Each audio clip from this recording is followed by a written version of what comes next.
Hi friends, आज हम लोग काइनेटिक थ्योरी ऑफ गैसेस का अगला पार्ट करेंगे। पिछले पार्ट में हम लोगों ने PV इक्वल टू nRT को डिराइव किया था और डिराइव करने के साथ साथ हम लोग काइनेटिक एनर्जी तक पहुंच गए थे। और दोस्तों, आपको याद होगा कि हम लोग जो भी डेरिवेशन किए थे वो सिंगल एटम पे किए थे, मतलब मोनो एटॉमिक गैसेस के लिए किए थे। आपको याद होगा कि हम लोगों ने ये लिखा था, ये कंटेनर बनाया था हमने और एक मॉलिक्यूल लिया था और एक मॉलिक्यूल के सारे क्राइटेरिया को फुलफिल करते हुए हम लोग जो भी डेरिवेशन था वो डेरिवेशन किए थे और हमारे पास आया था PV nRT। ओके दोस्तों, हमने कई सारी थ्योरीज लिखी थी गैसेस के बारे में, जिसके बेसिस पे हम लोग इस तरह प्रूव कर रहे थे। दोस्तों, एक चीज और समझ लीजिए, हम लोग वहां पे एक बार जब से लिखे थे कि rotational kinetic energy is neglected. Rotational kinetic energy is neglected, but किस केस में? सिर्फ मोनोएटॉमिक के केस में। डायएटॉमिक ट्राइएटॉमिक होगा तो क्या होगा हम लोग देखेंगे, वहां रोटेशनल काइनेटिक एनर्जी आता है और किस वजह से आता है वो भी आपको समझ में आ जाएगा। बट हम लोग बस यहां तक देखे थे rotational kinetic energy monoatomic atom का नेग्लिजिबल होता है। क्यों नेग्लिजिबल होता है? क्योंकि उसका साइज इतना छोटा होता है, बहुत छोटा होता है, और साइज छोटा होने के कारण क्या होता है, जैसे कि काइनेटिक एनर्जी क्या होगा रोटेशनल काइनेटिक एनर्जी का? Half I omega square, half I omega square, और आई क्या होता है? तो basically m k square m into radius of gyration. तो दोस्तों, हमको पता है कि इसका साइज अगर बहुत छोटा होगा तो उसका k क्या होगा? नेग्लिजिबल। अगर k नेग्लिजिबल होगा तो उसका स्क्वायर टाइम और बहुत छोटा होगा और i नेग्लिजिबल होगा, और i नेग्लिजिबल होगा तो उसका रोटेशनल काइनेटिक एनर्जी क्या हो जाएगा? जीरो। ठीक है, तो इसलिए ये रोटेट करता है लेकिन इसका रोटेशनल काइनेटिक एनर्जी हमारे लिए कोई मतलब नहीं रखता है, मतलब कोई मायने नहीं रखता है, और ये सब जानते हुए हम लोग आगे प्रूव किए थे। तो कभी आपको थ्योरी में लिख रहा हूं तो रोटेशनल काइनेटिक एनर्जी के बगल में लिख लीजिएगा only applicable for monoatomic gases. Okay, तो ऐसा लिख लीजिएगा। ओके, सो आगे बढ़ते हैं। आज हम लोग चर्चा करते हैं वापस पहले वाला, दैट इज चर्चा ऑन काइनेटिक एनर्जी। अब काइनेटिक एनर्जी का मॉलिक्यूल्स पर कुछ चर्चा कर लेते हैं। मींस क्योंकि इसको लेके कई सारे मतलब बच्चे गलत सोचते हैं इसके बारे में कि क्या फार्मूला लिखे, 3/2 kT लिखे, 3/2 nRT लिखे, 3/2 RT लिखे, क्या लिखे, तो इसके बारे में चर्चा करना बहुत जरूरी है। तो आज करेंगे, बहुत इंपॉर्टेंट लेक्चर है, ध्यान से देखिएगा। तो discussion on kinetic energy of gaseous molecule, अच्छा, अभी भी चर्चा हम किसका करेंगे? मोनोएटॉमिक का। किसका चर्चा करेंगे? मोनोएटॉमिक। ये दोस्तों याद रखिएगा, कभी हम जो भी काम कर रहे हैं वो मोनोएटॉमिक का काम कर रहे हैं। ठीक है, तो हमारे प्रूफ करने से आपको याद होगा, पिछले बार भी आया था हम लोगों को कि ध्यान होगा आप लोगों को कि PV, देखिए PV is equal to 1/3, okay, and here it comes m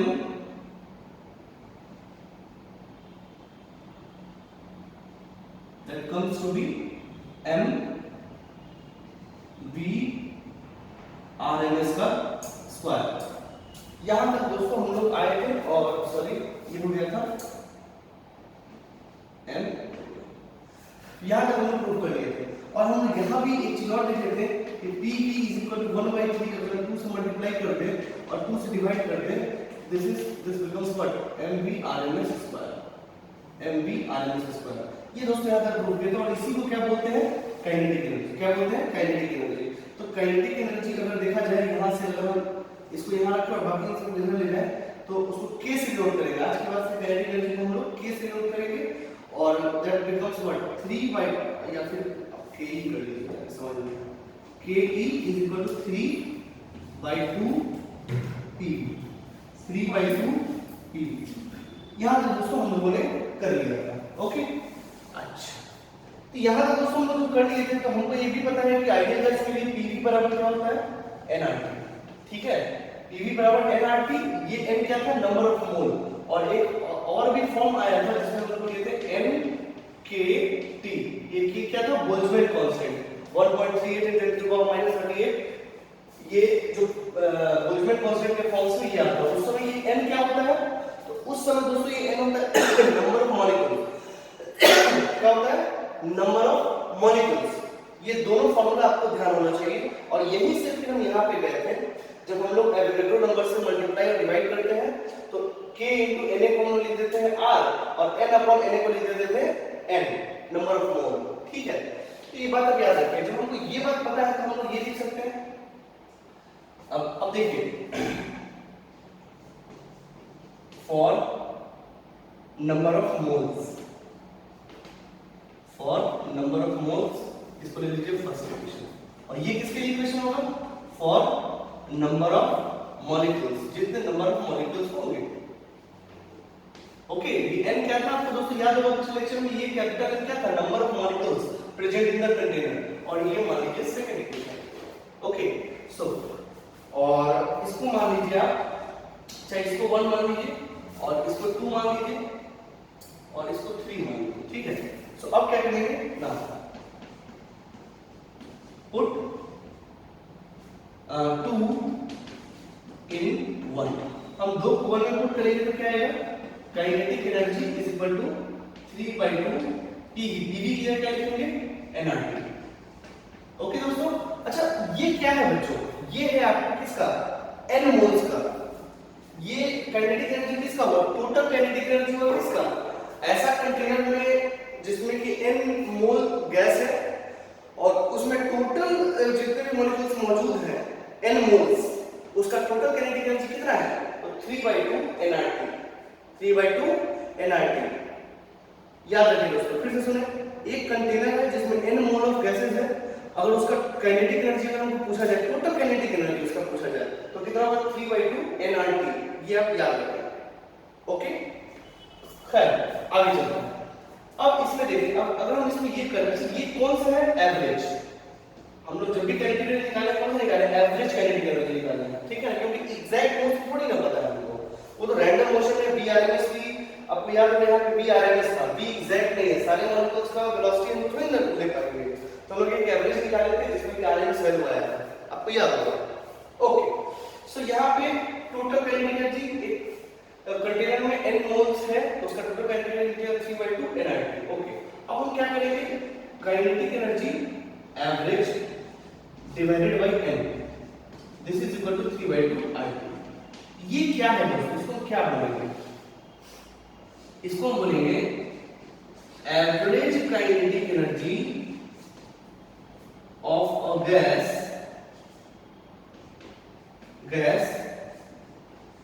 पर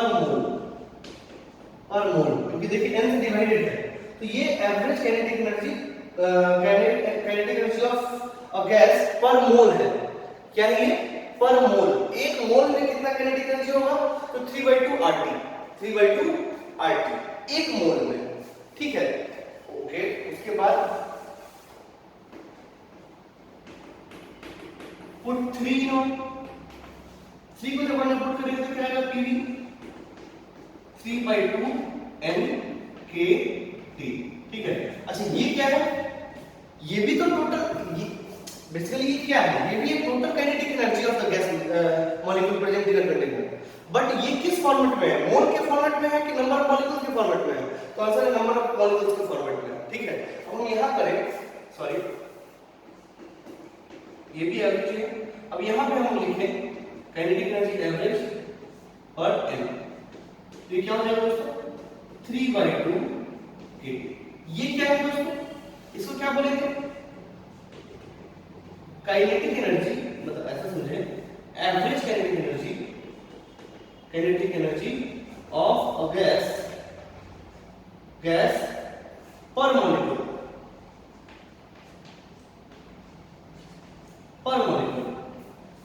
ओके। सो अगर आप सभी कुछ देख के बताइए, हम अगर कहीं पे एवरेज मेंशन नहीं भी होगा तो हम यही समझेंगे कि हमको एवरेज निकालना है, एग्जैक्ट नहीं निकाल सकते दोस्तों हम लोग। तो अगर हमसे पूछा जाए काइनेटिक एनर्जी पर मोल कितना होता है, तो हम बोलेंगे 3/2 RT। अगर हमसे पूछा जाए कि काइनेटिक एनर्जी पर मॉलिक्यूल कितना होता है, तो बोलेंगे 3/2 kT। किसका, मोनोएटॉमिक गैसेस का। अभी तक जो भी बात करेंगे किसका करेंगे, मोनोएटॉमिक गैसेस का। तो आपसे पूछ लिया जाए कि काइनेटिक एनर्जी पर मोल क्या होता है, RT काइनेटिक एनर्जी पर मॉलिक्यूल क्या होता है, तो 3/2 kT। ये दोस्तों आप याद रखेंगे। ओके, ये एक्सीलेंट। ये अब आप देख लीजिए। ओके, तो दोस्तों आप पॉज करके लिख सकते हैं इसको। ओके, अब आइए, तो आपके पास एक चीज आ गया कि काइनेटिक एनर्जी पर, अगर मान लो सीधा हमसे पूछा गया काइनेटिक एनर्जी बताओ पर मोल कितना होता है, तो हम लिखेंगे कितना 3/2 RT। अगर मुझे पर मॉलिक्यूल कितना होता है, तो kinetic energy that is 3/2 kT। This is per molecule and this is what per mole. Is this okay or not? Okay. तो दोस्तों अगर इसी फॉर्मेट को अगर मान लीजिए कि पर, जैसे कि हमको एक चीज और लिखना है, काइनेटिक एनर्जी पर मॉलिक्यूल, पर मॉलिक्यूल अगर हमको हाफ mv स्क्वायर में लिखना पड़ेगा तो क्या लिखेंगे, हाफ mv RMS स्क्वायर। अब बताइए m क्या होगा, ये m होगा mass of molecule, mass of molecule, क्योंकि हम लोग पर मॉलिक्यूल निकाल रहे हैं तो एक मॉलिक्यूल का ही मास लेंगे। और अगर आपसे पूछा जाए कि काइनेटिक एनर्जी पर मोल, ठीक है, तो हम यहां पे क्या डालेंगे, half into m not VRMS square. ठीक है, ये m नॉट क्या है, ये m नॉट क्या है, सो mass of 1 mole of gas, 1 mole of gas, जिसको हम क्या बोलते हैं, मॉलिक्यूलर मास, मॉलिक्यूलर मास। जैसे ऑक्सीजन में कितना होता है 32, ठीक है, हाइड्रोजन में कितना होता है 2, तो उसी तरीके से दोस्तों हम ये काम करेंगे। ठीक है, तो दोस्तों जो क्वेश्चन में नहीं दिया हुआ है कुछ भी, आप अगर ध्यान से देखो तो क्वेश्चन में जब भी आता है तो दो गैसेस का कंपेयर करने के लिए आएगा आपको, तो कंपेयर करने के लिए दोनों में से कोई भी ले लीजिए, आंसर आ जाएगा। ठीक है, दोनों में से कोई भी ले लीजिए, आंसर आ जाएगा। एक फॉर एग्जांपल हम आपसे बात करें,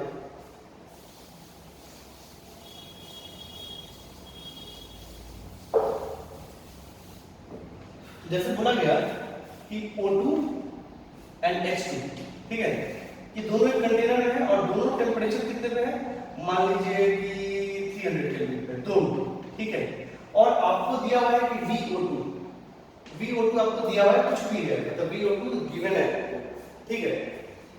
तो इतने, अच्छा अगर पूछा जाए कि क्या VRMS में इस टेंपरेचर निकाल सकते हैं, आंसर बिल्कुल निकाल सकते हैं, कोई खास बात थोड़ी ना है। अगर VRMS का फॉर्मूला आपको याद हो तो होता है क्या, 3/2 RT अपॉन m नॉट। आपको याद होगा ये दोस्तों, हम लोग प्रूफ किए थे इसको पहले भी। Okay, so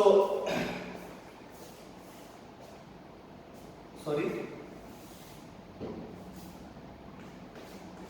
3 RT upon m not, ये वाला फॉर्मूला था, ठीक है। और इसमें काफी सारे सेक्शन किए थे, RMS velocity, maximum probability velocity और एवरेज वेलोसिटी पे चर्चा की थी, बट काम का वेलोसिटी RMS था। RMS का क्या था, तो root under 3 RT by m not. तो आप अगर चाहे तो यहां से निकाल सकते हैं,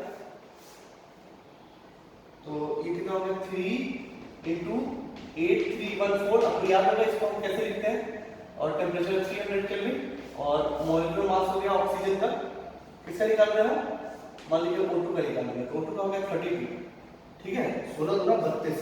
ओके, सो ये हो गया।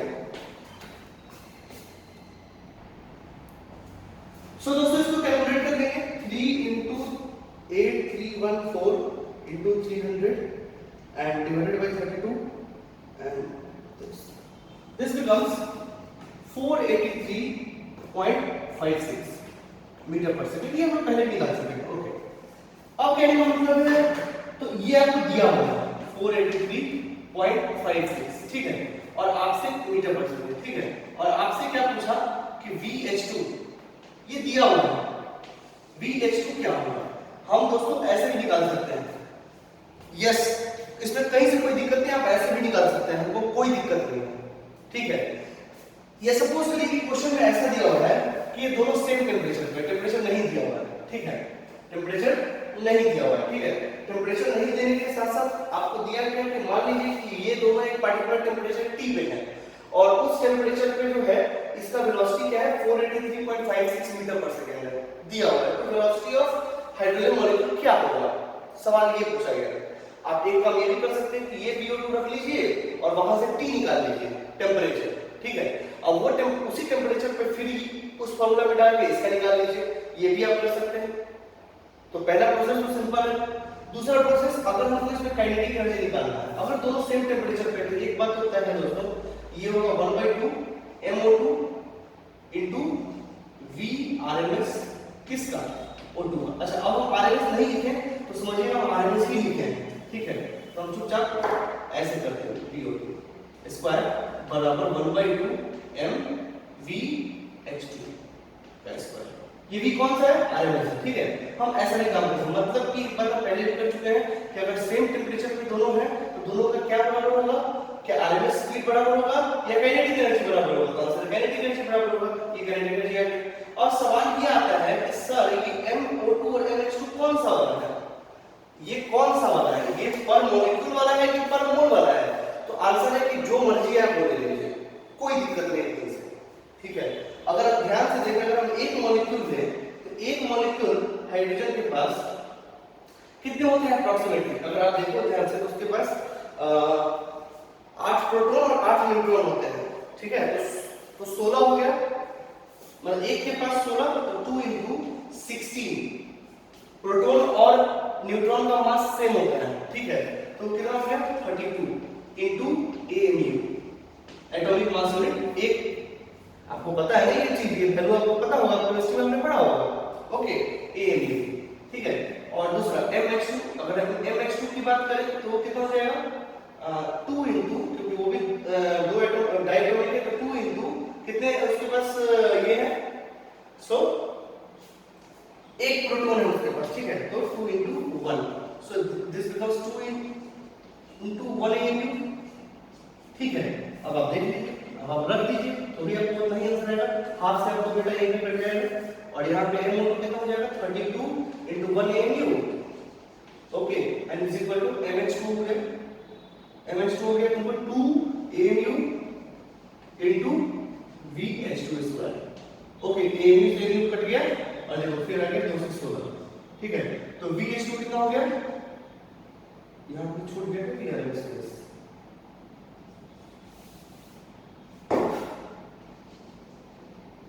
मतलब VO2 का स्क्वायर बराबर 2 AMU का VH2 का स्क्वायर, ओके। से AMU में कट जाएगा और 2 से वो भी कट गया, तो VH2 कितना आ गया, VH2 that is root under what 16 × 4 83.56 का स्क्वायर। ये दोस्तों आप कैलकुलेट कर सकते हैं, घबराने की बात नहीं है। अब हमसे पूछे कि सर अच्छा कौन सा होगा, तो अच्छा होगा मॉलिक्यूलर मास। सो दोस्तों अगर देखिए, अगर क्वेश्चन आता है ऐसे कंपैरिजन वाले क्वेश्चन आते हैं अगर, तो हमसे पूछा गया कि सर कंपैरिजन वाले में कौन सा मास लिखेंगे, कंपैरिजन वाले में एक मॉलिक्यूल का मास लिखेंगे कि एक मोल का मास लिखेंगे। तो मेरा जो आसान होगा वो एक मोल का मास लिखना होगा, क्योंकि वो अक्सर बच्चों को पता होता है, ठीक है। तो बेसिकली जो कंपैरिजन वाले क्वेश्चन है तो हम लोग ऐसे सॉल्व कर सकते हैं, ठीक है ना। अगर यहाँ पे अगर हम वही ले लेते तो 1/2 MO2, अगर मॉलिक्यूलर मास ले लेते, मॉलिक्यूलर मास पता है 32 होता है, और ये VO2 का स्क्वायर होगा, और 1/2 इसका 2 होता है, और VRMS का VH2 का स्क्वायर हो जाएगा। तो दोस्तों इधर से भी आंसर आ जाएगा, कोई खास बात नहीं है, आप कंफ्यूज मत होइए, ठीक है। तो यहां से हमको एक बात समझ में आ जाता है, ठीक है। जैसे देखिए हम आपको बताते हैं, तो ये सारा आप देख सकते हैं, ये एक एग्जांपल है, ये एक एग्जांपल है, आप वीडियो पॉज करके देख सकते हैं,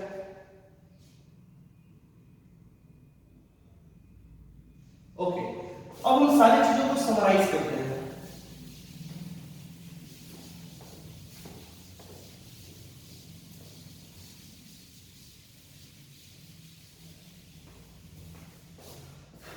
अब सारी चीजों को थोड़ा समराइज कर लें। अब चलिए, हमसे पूछा काइनेटिक एनर्जी 1 मॉलिक्यूल, एक मॉलिक्यूल का, तो कैसे लिखेंगे 3/2 kT, पहला लीजिए। दूसरा ½ m VRMS का स्क्वायर। ये m कौन सा है? Mass of one molecule. ठीक, बहुत अच्छा। काइनेटिक एनर्जी, काइनेटिक एनर्जी 1 मोल का कितना हो गया? 3/2 RT। और यहाँ कितना होता है? 1/2 m नॉट VRMS स्क्वायर। ठीक, फिर हम अच्छा एक और भी लिख लो। ठीक है, ओके, और लिख लो 3/2 सॉरी काइनेटिक एनर्जी पूरे का, ठीक है ना, kinetic energy of total gas in a container. अगर टोटल गैस का निकालने के लिए बोल के किसका, अभी तक जो भी बात चल रहा है सर मोनोटोनिक का ही बात चल रहा है दोस्तों, ये बात याद रखिएगा। तो क्या होगा ये 3/2 nRT या 3/2 NT। ये दोस्तों आपके दिमाग में हर समय होना चाहिए। Is this okay?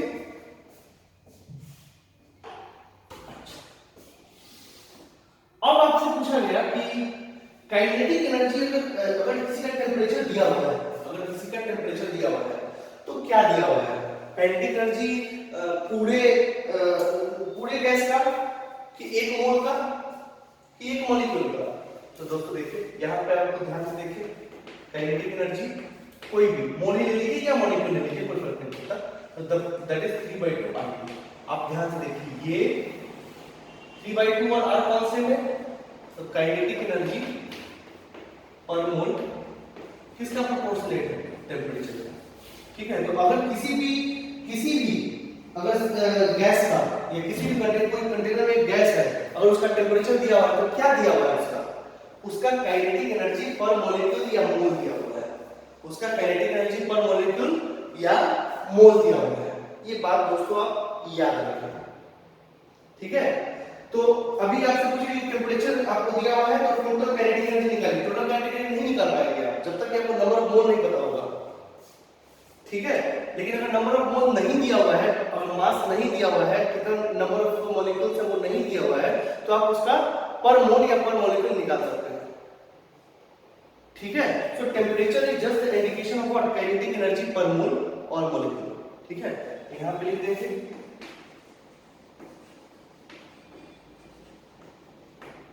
Temperature indicates kinetic energy of a mole by molecule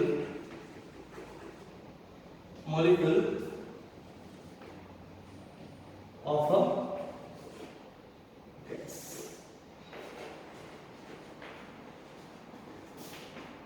Present in a container.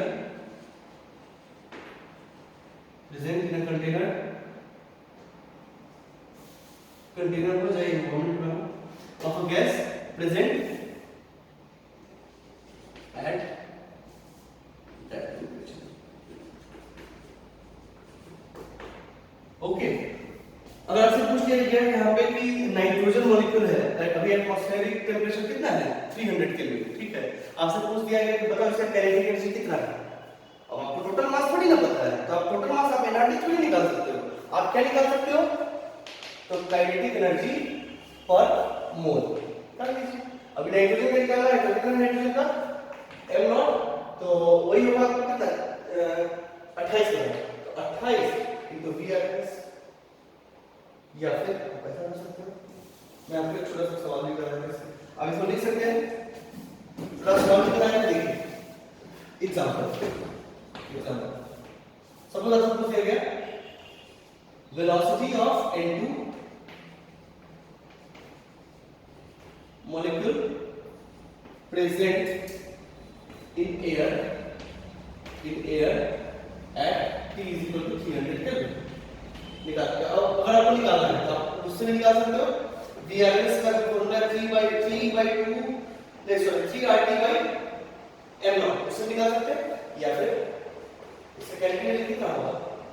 पर मोल 1/2 into 28 into VRMS, ठीक? and which is equal to what? 3/2 RT, क्योंकि हमने मोल कर लिया, ठीक है? अब दोस्तों काट लीजिए, बात तो वही है। तो दोस्तों अब हमको इस तरह के सवालों से डरने की कोई आवश्यकता नहीं। ठीक है, तो काइनेटिक एनर्जी में काफी सारा चर्चा हम कर लिया। अब आपको इस पर कोई भी प्रॉब्लम नहीं आना चाहिए। एक आध बात ध्यान रखने लायक है कि टेंपरेचर है इससे क्या निकाल सकते हैं काइनेटिक एनर्जी पर मोल या पर मॉलिक्यूल।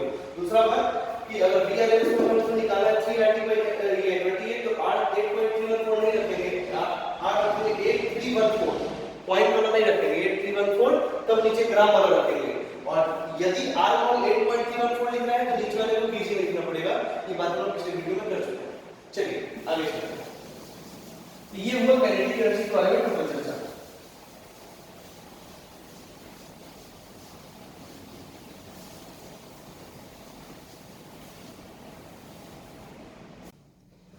ओके, सो फ्रेंड्स हम लोग काइनेटिक एनर्जी के बारे में देख लिए और काफी अच्छा चर्चा कर लिए।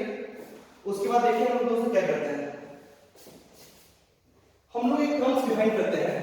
ठीक है, सब common terms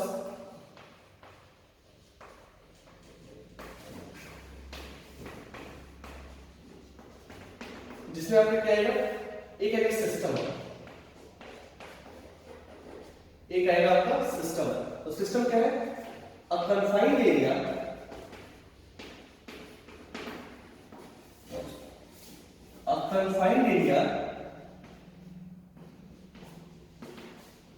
on which we focuses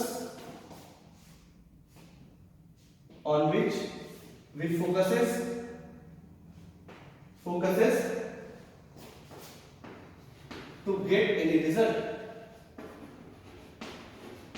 ठीक है, दूसरा surrounding,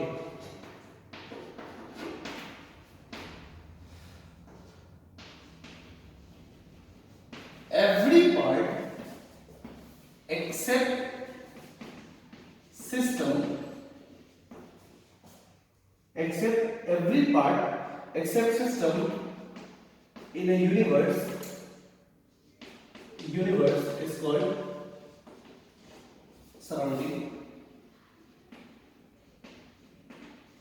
is called surrounding, boundary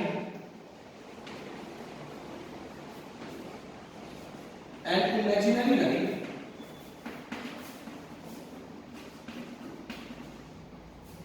which separates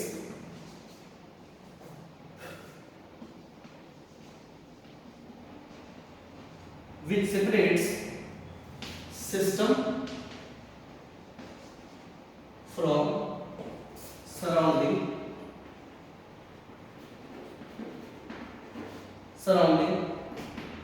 is called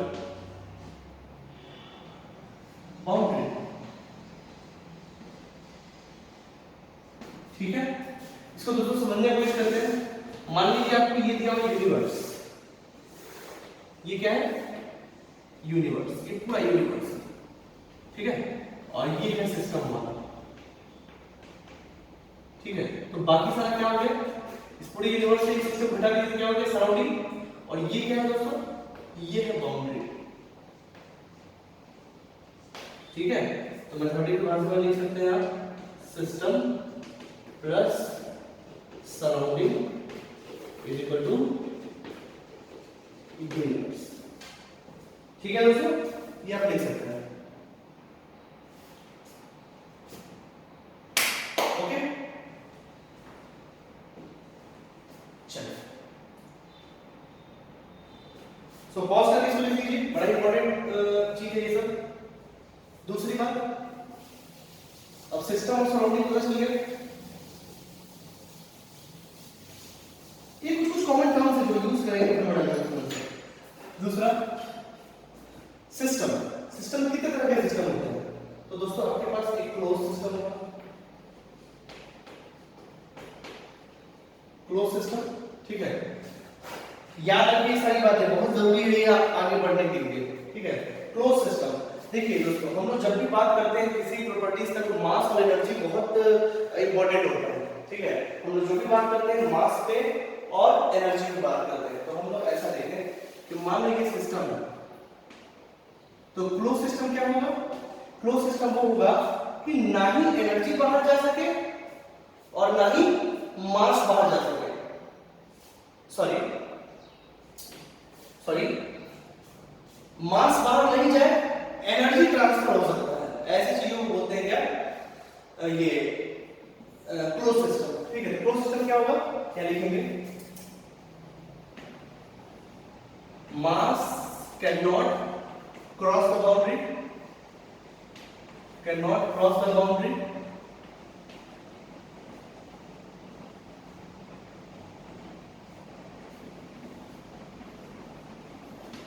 energy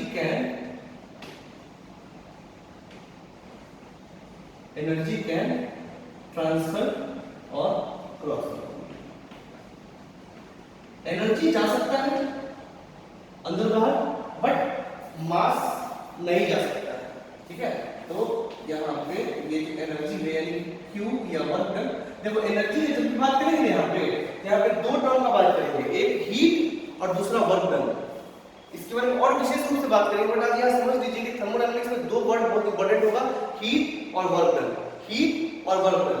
तो इसमें Q एंड W ये दोनों अंदर बाहर जा सकते हैं, लेकिन मास ट्रांसफर नहीं हो सकता। ठीक है, ओके। नाउ ओपन सिस्टम,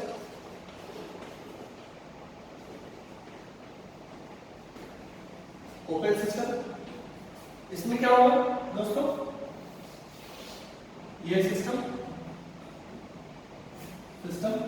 यहां पे है, mass transfer takes place,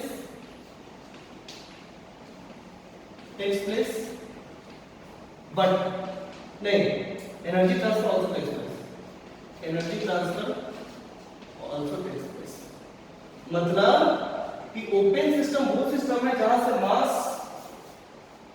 Q and W भी आ जा सकते हैं और मास भी आ जा सकता है। ओके, तीसरा सिस्टम होता है आइसोलेटेड सिस्टम। तीसरा सिस्टम होता है isolated system.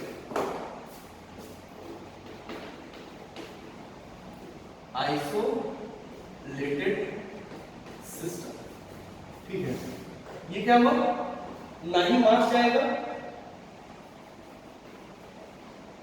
Mass transfer does not takes place,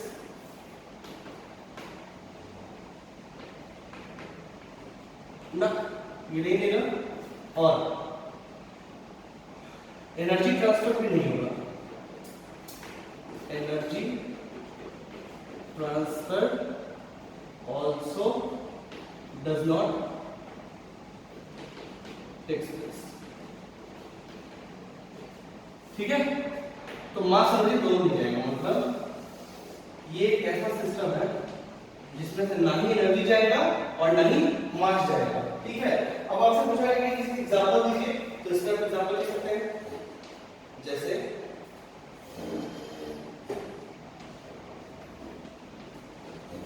closed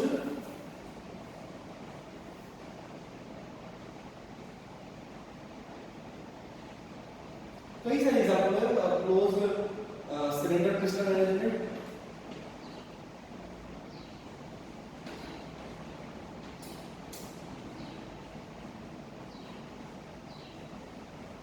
piston arrangement कौन सा वाला, कंडक्टिंग वाला। ठीक है, और क्लोज सिलेंडर पिस्टन अरेंजमेंट है, ठीक है, नहीं बाहर हीट पे जा सकता है, बट मासेस वगैरह बाहर नहीं जा सकते हैं। ठीक है, open system example flowing gas from a balloon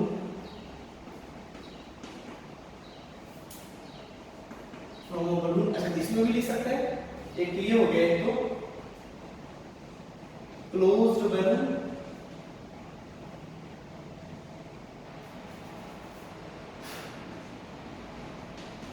closed balloon, okay, और ये कौन सा, इसमें छेद कर दिए, बलून खुला हुआ है, छेद कर दिए, हाँ उसमें से एनर्जी भी जाएगा और मास भी जाएगा। अच्छा, इसका एग्जांपल पूछा जाए तो क्या लिखोगे आप, थर्मोफ्लास्क, बॉटल नहीं होता है थर्मोफ्लास्क, वो घर में यूज करते हैं, जिसमें ठंडा पानी ठंडा रहता है, गर्म पानी गर्म रहता है। क्यों रहता है, क्योंकि ना ही उसमें से मास जाता है और ना ही उसमें से एनर्जी जाता है, तो जितना एनर्जी वो बना रहता है। सो थर्मोफ्लास्क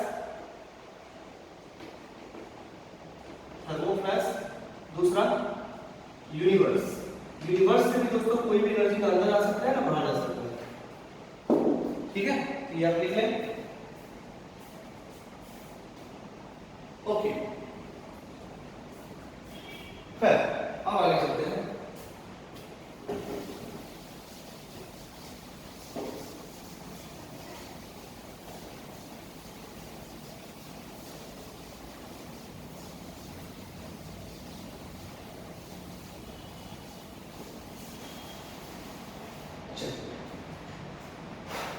अब आते हैं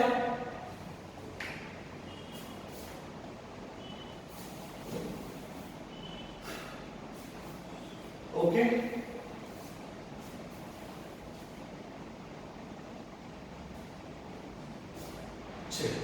अब देखिए इसमें जैसे मान लीजिए कुछ और भी चीजें हैं इसको ध्यान से रखें। हम लोग तीन इंडिपेंडेंट प्रॉपर्टीज के बारे में पढ़ रहे हैं, प्रेशर, वॉल्यूम और टेम्परेचर। प्रेशर, वॉल्यूम और टेम्परेचर शुरू से हम यही करते आ रहे हैं, पीवी और डेल्टा टी। तो प्रेशर, वॉल्यूम और टेम्परेचर तीनों इंडिपेंडेंट पैरामीटर्स हैं, उसी के बारे में हम लोग चर्चा कर रहे हैं, ठीक है। तो एक बात आप ध्यान रखिएगा इस तरीके में, ठीक है। उनको लेकर कुछ लॉस दिए हैं, वो लॉस भी देख लीजिए, ठीक है।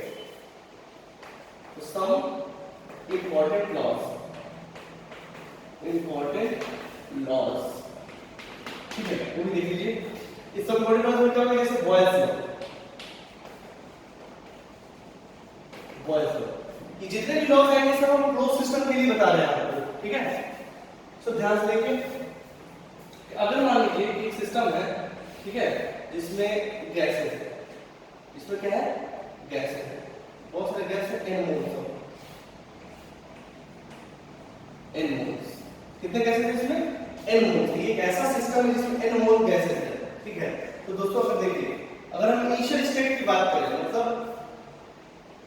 जैसे आपको समझने के लिए मैं देखिए, जैसे मान लीजिए ये सिलेंडर और पिस्टन है, ठीक है। सिलेंडर और पिस्टन एलिमेंट बोलते हैं, सिलेंडर बोलते हैं, इसको पिस्टन एलिमेंट बोलते हैं। आज से ध्यान रखिए, बार बार ये आएगा, ठीक है। मान लीजिए इसमें गैस जो है वो n मोल्स है, n मोल्स है, ठीक है। और मान लीजिए इसमें हीट कर रहे हैं, क्या कर रहे हैं, हीट। तो इसमें मान लीजिए अभी प्रेशर कितना है, P1, इसका वॉल्यूम कितना है, V1, इसका टेंपरेचर कितना है, T1, ठीक है। थोड़ी देर के बाद ये हीट अच्छा, ये मूवेबल पिस्टन है, कैसा पिस्टन है, मूवेबल, ठीक है। थोड़ी देर के बाद क्या होगा,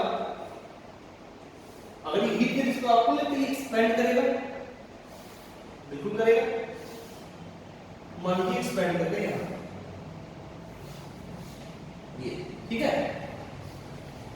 थोड़ी देर बाद एक्सपेंड करके और इसका प्रेशर हो गया P1 और P2 और V2 और T2, ठीक है। और ये है n मोल्स, कहिए। हम ऐसा समझते हैं कि इसका जो टेम्परेचर है वो नहीं बदला, ठीक है ना, टेम्परेचर वही है, टेम्परेचर इसका वही है, T1, खाली चेंज क्या हुआ, P1, V1 और P2, V2, ऐसा हमने एज्यूम करा। हमने एक ऐसा सिस्टम बनाया जो कि जिसका टेम्परेचर क्या है, हमेशा सेम है, टेम्परेचर क्या है, हमेशा सेम, मतलब इस केस में टेम्परेचर क्या रखेंगे, कांस्टेंट। तो ऐसे केस में P1, V1 और P2, V2 में क्या रिलेशन है वो देखेंगे दोस्तों। तो बॉयल्स लॉ क्या करता है, it states that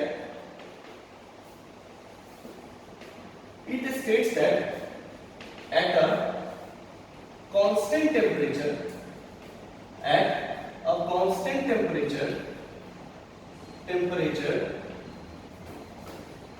pressure is inversely proportional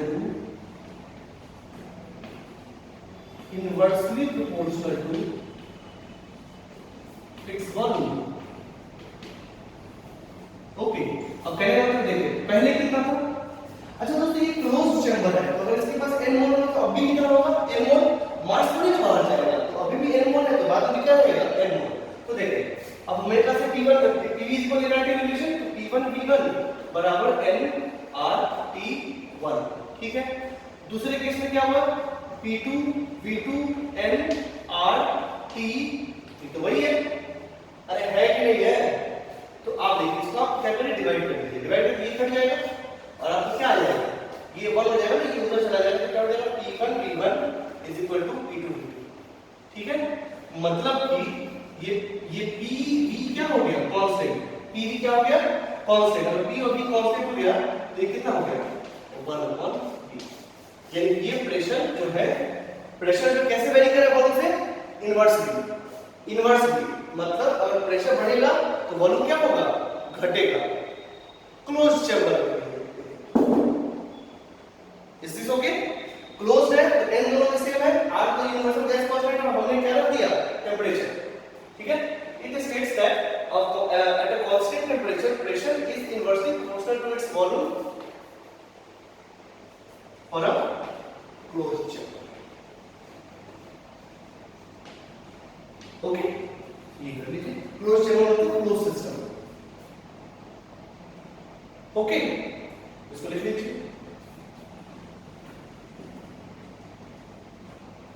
ठीक है, फिर दूसरा आता है चार्ल्स लॉ। सब पढ़े होंगे आप लोग पहले भी, चार्ल्स लॉ। ये चार्ल्स लॉ का वॉल्यूम कर लीजिए, वॉल्यूम के लिए। अब चार्ल्स लॉ में क्या बोलता है, प्रेशर कांस्टेंट रखना है दोस्तों। मतलब यहां पे सब कुछ वेरी किया, टीवी वेरी किया, ठीक है, और प्रेशर जो है ये कांस्टेंट है। हम तो ऐसे कर रहे हैं, आपको फिर से फिगर बनाना पड़ेगा। ठीक है, ये हो गया P1। अब ये क्या कहता है,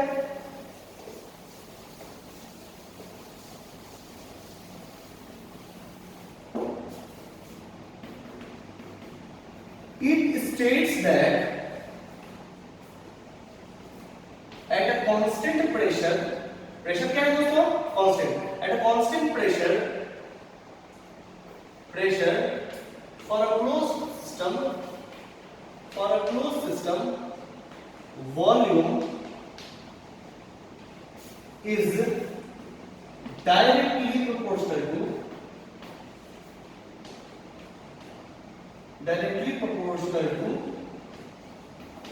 temperature।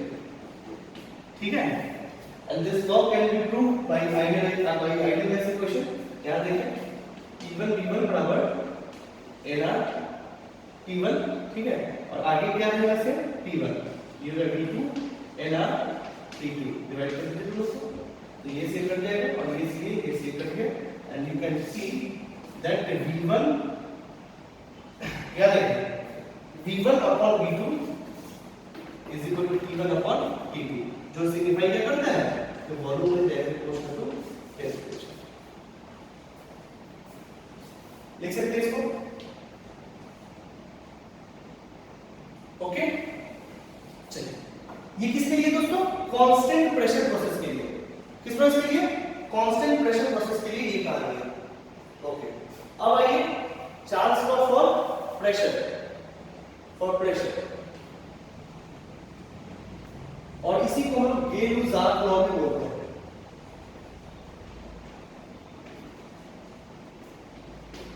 ठीक है, अब गेलुजार्ट लॉ में क्या बराबर होगा, तो वॉल्यूम, क्या बराबर होगा, वॉल्यूम। ओके, यानी कि पिस्टन यहां पे है तो वो यही कर जाएगा और फिक्स हो जाएगा। ठीक है, अगर मोडुलो नहीं रहा तो फिक्स हो गया। जब फिक्स होगा तो वॉल्यूम नहीं बदलेगा, यानी कि वॉल्यूम वहां पे V1 है तो यहां पे क्या होगा, V1, और यहां पे सिर्फ P2 हो जाएगा। अब क्या होगा, मोल तो नहीं जाएगा, मोल्स। ओके, तो अब कहने का मतलब अब क्या होगा भाई साहब, तो देखिए क्या होगा।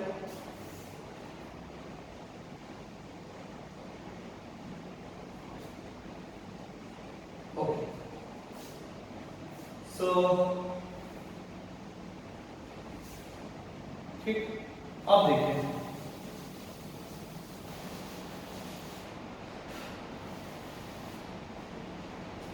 अब ये क्या कहता है कि it states that at a constant, अच्छा पिछले वाले में कांस्टेंट यहां पे प्रेशर कर दीजिएगा दोस्तों, ये प्रेशर है, छूट गया कांस्टेंट प्रेशर, इसको लिख दीजिएगा, वॉल्यूम वाले में, ठीक है ना।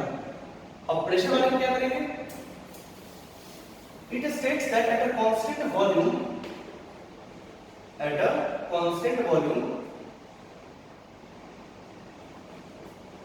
pressure is directly proportional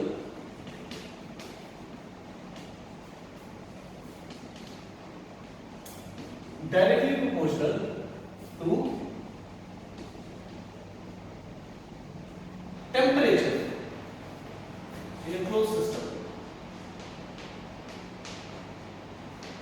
Okay, so again you can see P1 V1 is equal to nR T1 और P1 P2, अब ये V1 तो V1 ये कांस्टेंट है, nR T2.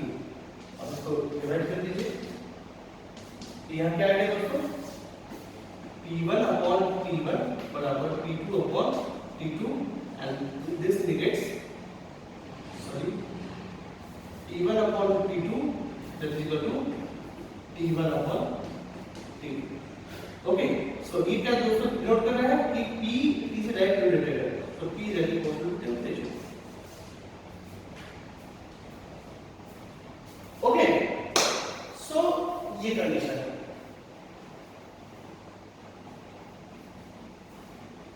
इसको नोट करें. ओके, सो दोस्तों अब आता है मौका एवोगैड्रोस लॉ का. ठीक है, इसको थोड़ा ध्यान से पढ़ेंगे. एवोगैड्रोस लॉ ये सारा कौन से सिस्टम के लिए चल रहा है? क्लोज सिस्टम के लिए चल रहा है. कोई भी ओपन सिस्टम के लिए नहीं चल रहा है, याद रखिए बात. Okay, so Avogadro's law.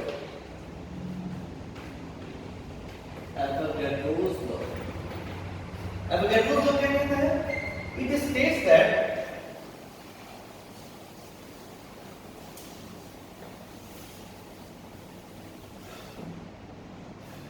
states that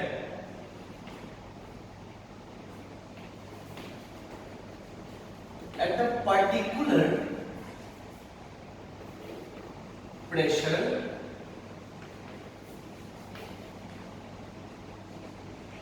temperature at a particular pressure, temperature and volume,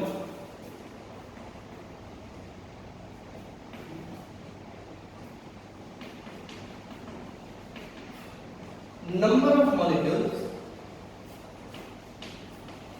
for a gas in a closed system are equal. ठीक है, अब ऐसा समझिए, इसको समझिए कुछ ऐसा. मान लीजिए कि ये एक सिस्टम है. अब यहाँ दो सिस्टम आएंगे. देखो, दो सिस्टम के लिए बोल रहा है. मान लीजिए एक सिस्टम है. ठीक है भाई साहब. ये दूसरा सिस्टम है. ये कोई और सिस्टम है भाई साहब. ये कोई और सिस्टम है, याद रखें. ये कोई और सिस्टम है. ठीक है, और यहाँ पे इसको हीट किया गया और ऐसा किया गया कि अब इसमें मान लो N1 मोल है. कितना है? N1. और इस सिस्टम में N2 मोल है. सिस्टम वाला को समझ में आता है? N2 मोल है. ठीक, और इसका भी प्रेशर, वॉल्यूम और टेम्परेचर हम इसको सेम कर दिए जितना ही है. ठीक, तो देखें यहाँ पे N1 और N2 कैसे बराबर होता है. तो देखो,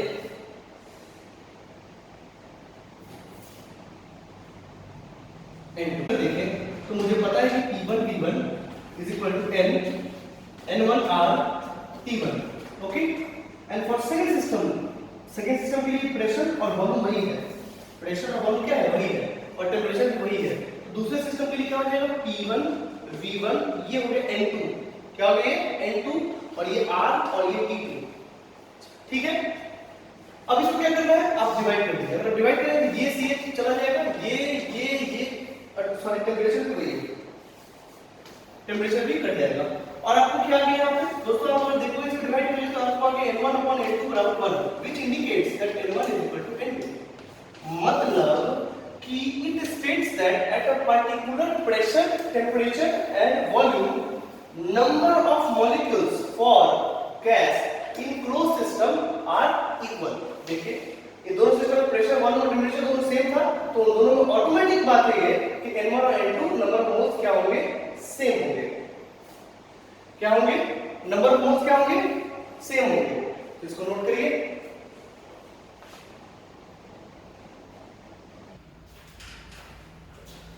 ओके, सो फ्रेंड्स, ये हो गया. और एक चीज और देखिए, जैसे N1 N2 है बराबर, ठीक है, तो इसमें नंबर ऑफ मॉलिक्यूल्स भी बराबर होंगे. कैसे मैं बताता हूँ।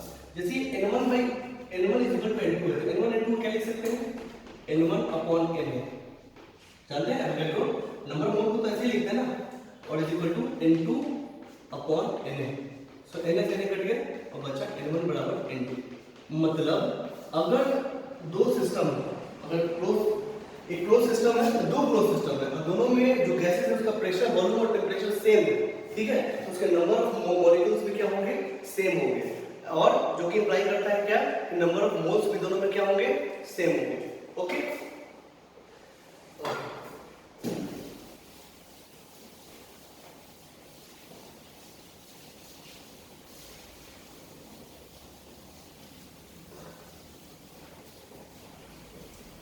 ओके, सो अब आते हैं, अब यहाँ पे सम इंपॉर्टेंट नेम। अब नेम क्या है, जैसे अभी आपने देखा pressure is equal to constant, pressure is equal to constant तो क्या बोलेंगे हम लोग, आइसोबारिक, आइसोबारिक प्रोसेस, ठीक है। Volume is equal to constant क्या बोलेंगे, आइसोकोरिक प्रोसेस, आइसोकोरिक प्रोसेस, ठीक है।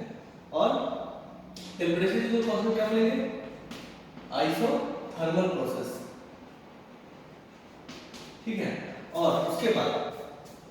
उसके बाद आता है जैसे सिस्टम और सराउंडिंग के बीच में, ठीक है, प्रेशर कांस्टेंट है तो होगा आइसोबारिक प्रोसेस, सिस्टम और सराउंडिंग में वॉल्यूम कांस्टेंट है तो बोलेगा आइसोकोरिक प्रोसेस, सिस्टम और सराउंडिंग में टेम्परेचर कांस्टेंट है तो बोलेगा आइसोथर्मल प्रोसेस। सिस्टम से अगर कोई हीट ट्रांसफर नहीं होता है, जैसे अगर मान लीजिए सिस्टम है, अगर ये सिस्टम है, ठीक है, और यहां से ना ही हीट बाहर जा रहा है, ठीक है, ये नहीं हो रहा है, ना हीट सिस्टम में आ रहा है ना ही हीट सिस्टम से जा रहा है, तो ऐसे प्रोसेस को क्या बोलेंगे, मतलब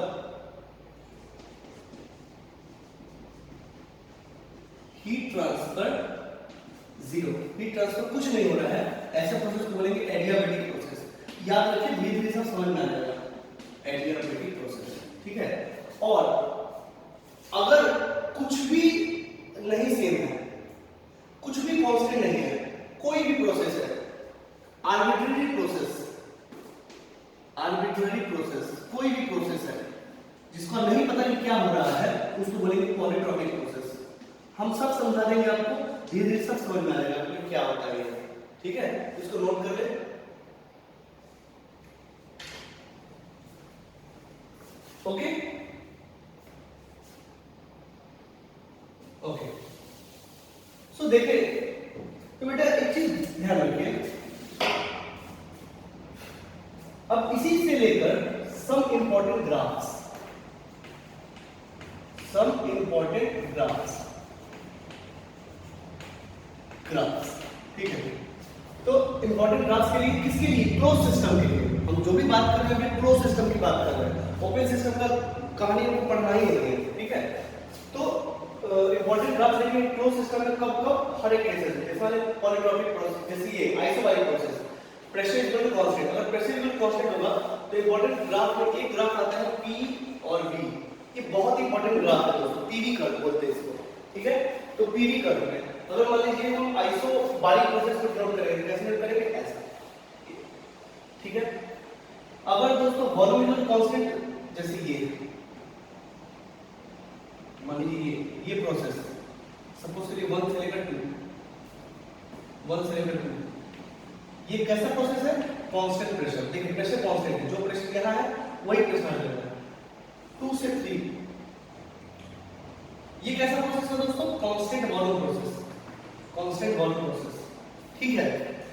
और कांस्टेंट टेम्परेचर प्रोसेस, आप अगर ध्यान से देखें तो इस यहां पे बनाते हैं, फिर यहां बना देंगे P और V, ठीक है। अगर कांस्टेंट टेम्परेचर पे क्या होता है कि P that inversely proportional to V और PV is equal to constant, तो दोस्तों ये कैसा रिलेशन है, ये आपको याद होगा, ये रिलेशन है हाइपरबोलिक रिलेशन, तो कैसा है, ऐसा, सो ये सपोज करिए ये 1 से लेकर 2 तक है, ये कैसा रिलेशन है, ये टेम्परेचर इज कांस्टेंट, ये हाइपरबोलिक रिलेशन है, ठीक है। अरे ऐसा हाइपरबोलिक, ये ऐसा, ठीक है।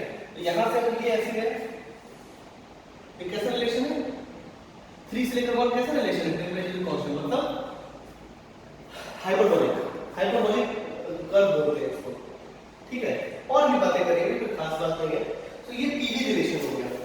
वी कर्व के सारे इन तीनों को कैसे रिप्रेजेंट करते हैं, तो ऐसे रिप्रेजेंट करते हैं। हम इसको भी रिप्रेजेंट करना जानते हैं, बट इसके बारे में तो आगे पढ़ेंगे। जब आपका साउंड नॉलेज इसमें हो जाएगा तब इसको ड्रॉ करने में मजा आएगा। ओके, तो इसको लिख लीजिए। ओके,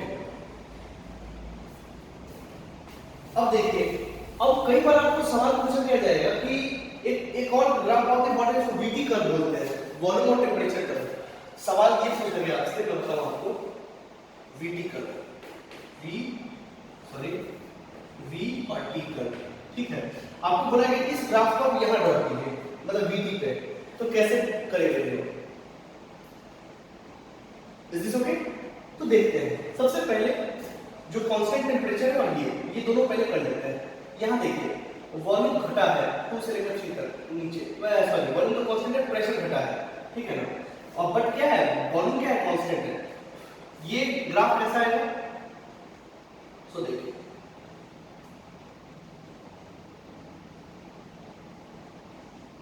यहां देखिए दोस्तों, ये 2 से 3 तक, ये 2 से 3 तक प्रेशर क्या है, प्रेशर क्या हुआ है?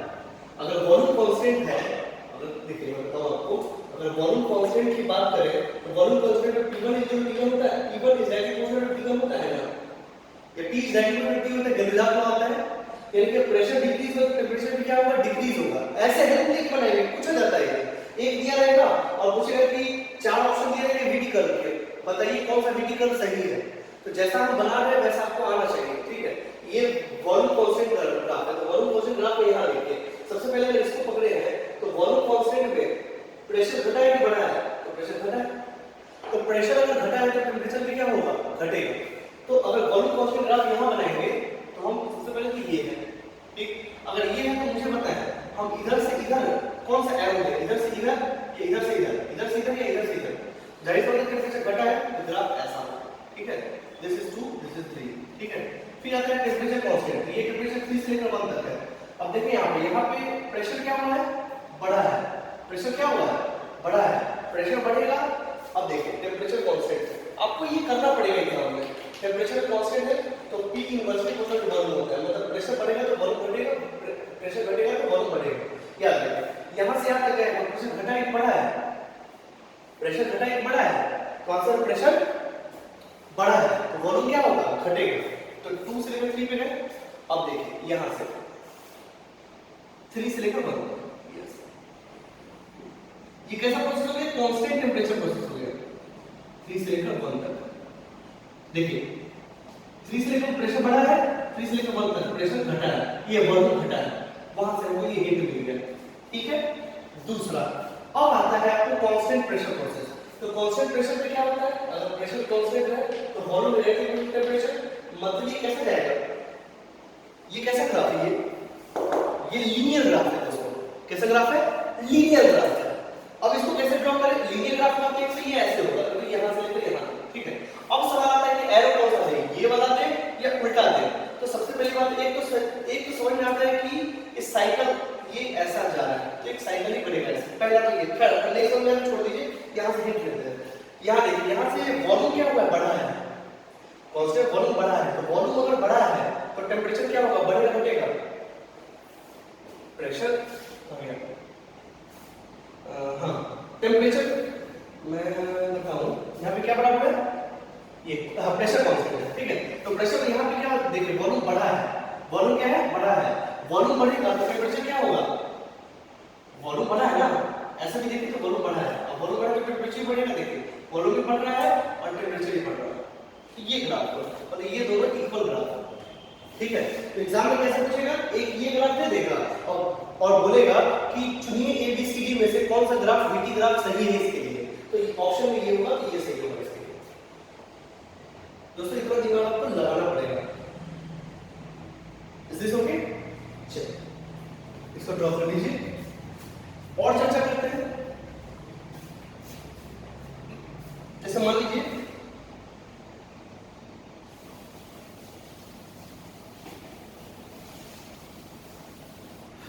जैसे सपोज कि ऐसा ग्राफ V और P,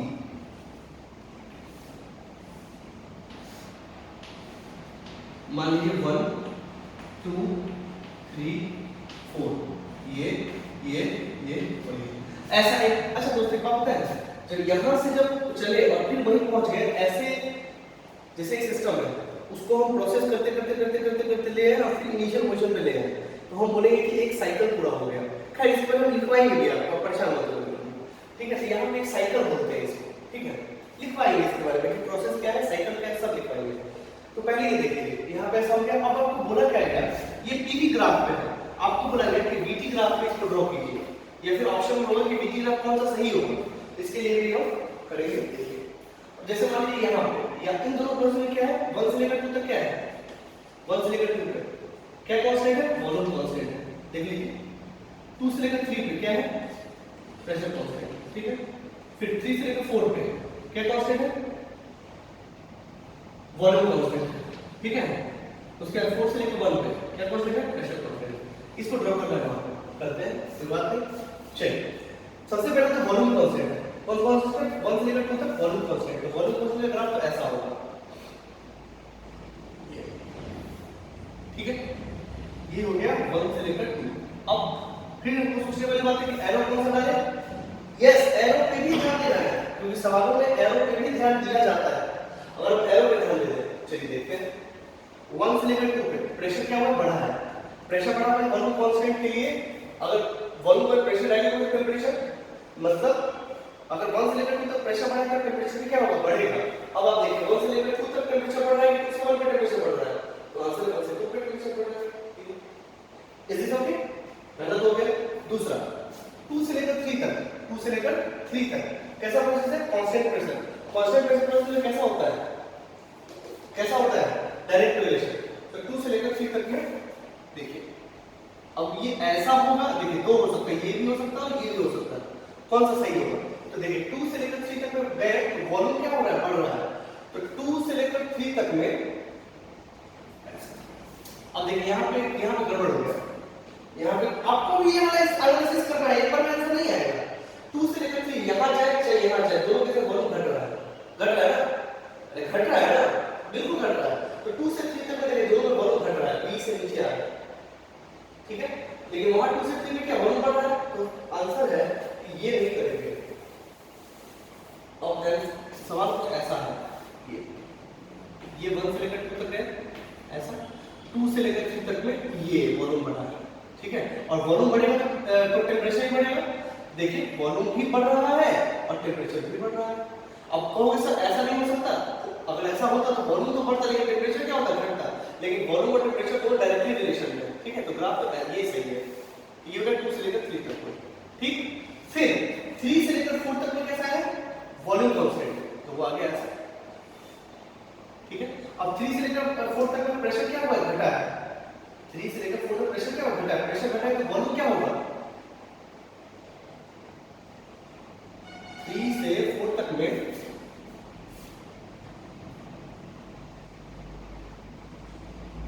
ठीक है, ठीक है। 3 से 4 तक में प्रेशर क्या हुआ है, घटा है। तो प्रेशर मतलब वॉल्यूम का मतलब प्रेशर डायरेक्ट मतलब प्रेशर अगर घटा है तो टेंपरेचर भी क्या होगा, घटेगा। ये ऐसा है ये दोस्तों, ये हो गया 3 से लेकर 4, ठीक है। और 4 से लेकर 1 तक कैसा है, फिर वो फिर वहां पे मिल रहा है और कैसा है, प्रेशर कांस्टेंट है, वो लिनियरली रिलेटेड। ये हुआ दोस्तों वो ग्राफ, यानी ये दोनों सेम ग्राफ है। ये रिलेट करना आना चाहिए दोस्तों। तो कहने का मतलब ये है कि आपको सवाल फिर क्या पूछेगा, ये दे देगा, word A B C D में से हमको बताइए कि ए बी सी डी में से आपको देख के बताना है कि कौन सा ग्राफ सही है। ये ग्राफ तो मौजूद होगा, उस पर टिक मारेंगे आप, ठीक है। देखिए ये दूसरा एग्जांपल है, वो पहला एग्जांपल है, दूसरा एग्जांपल है, ओके। पॉज करके लिख सकते हैं, ओके। और देखते हैं,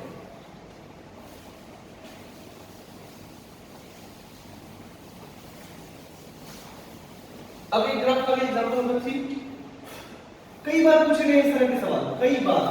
अब देखिए ये V और T, अब इसमें दिया हुआ है कि ये ग्राफ तो ऐसा दिया हुआ है, ये V और T पे दिया हुआ है, ये और ये, मतलब 1 2 3 और 4 ये दिया हुआ है, और बोला इसको PV ग्राफ में बनाइए। मतलब क्वेश्चन ये दिया हुआ बोले पीवी ग्राफ में कौन सा ग्राफ इसके बराबर होगा, इसको भी ध्यान से देखेंगे। सबसे पहले आप ये ऐसे सवाल आप टेंशन से ड्रॉ करेंगे तभी आपको आएगा, गलत होगा फिर आप उसको सही करेंगे, ठीक है।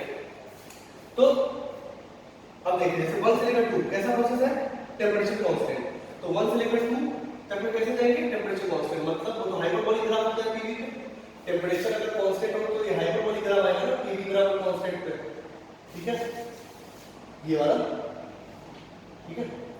तो हाइपरबोलिक ग्राफ होगा तो आप उसको ऐसे कर लीजिए, ठीक है। 1 से लेकर तो वॉल्यूम बड़ा है, वॉल्यूम बड़ा है ना, 1 से लेकर वॉल्यूम बड़ा है ना, तो टेंपरेचर क्या होगा, प्रेशर क्या होगा, घटेगा, मतलब ये प्रेशर घटेगा, मतलब 1 से लेकर 2 ये, ठीक है। उसके बाद 2 से लेकर 3 में तो कैसा प्रोसेस है, वो वॉल्यूम कांस्टेंट ये है, तो वॉल्यूम कांस्टेंट तो दोस्तों ऐसा होता है,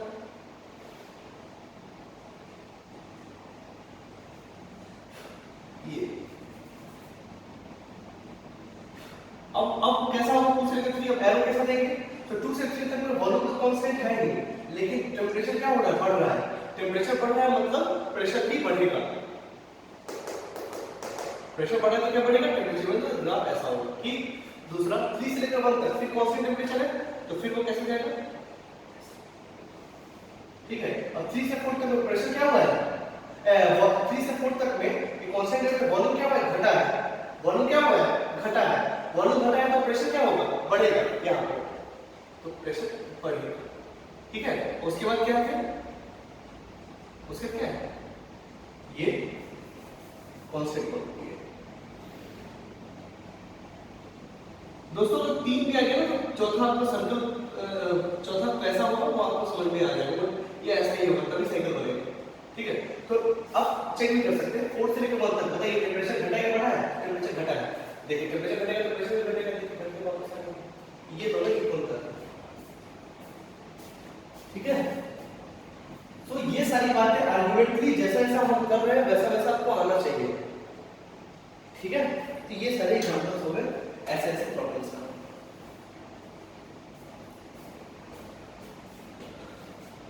ठीक है, आप नोट कर सकते हैं। ये पोर्शन दोस्तों थोड़ा सा टिपिकल होगा, घर पे प्रैक्टिस करें, प्रैक्टिस करने के बाद आपको ये आ जाएगा, ओके।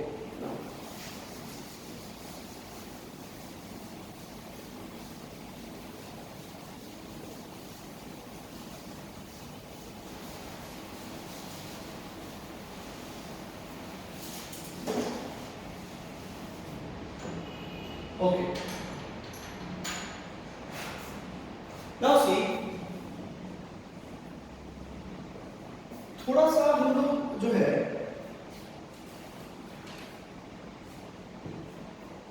कुछ कुछ और भी पॉइंट्स की चर्चा करते हैं, ठीक है। आगे some important terms, some important terms,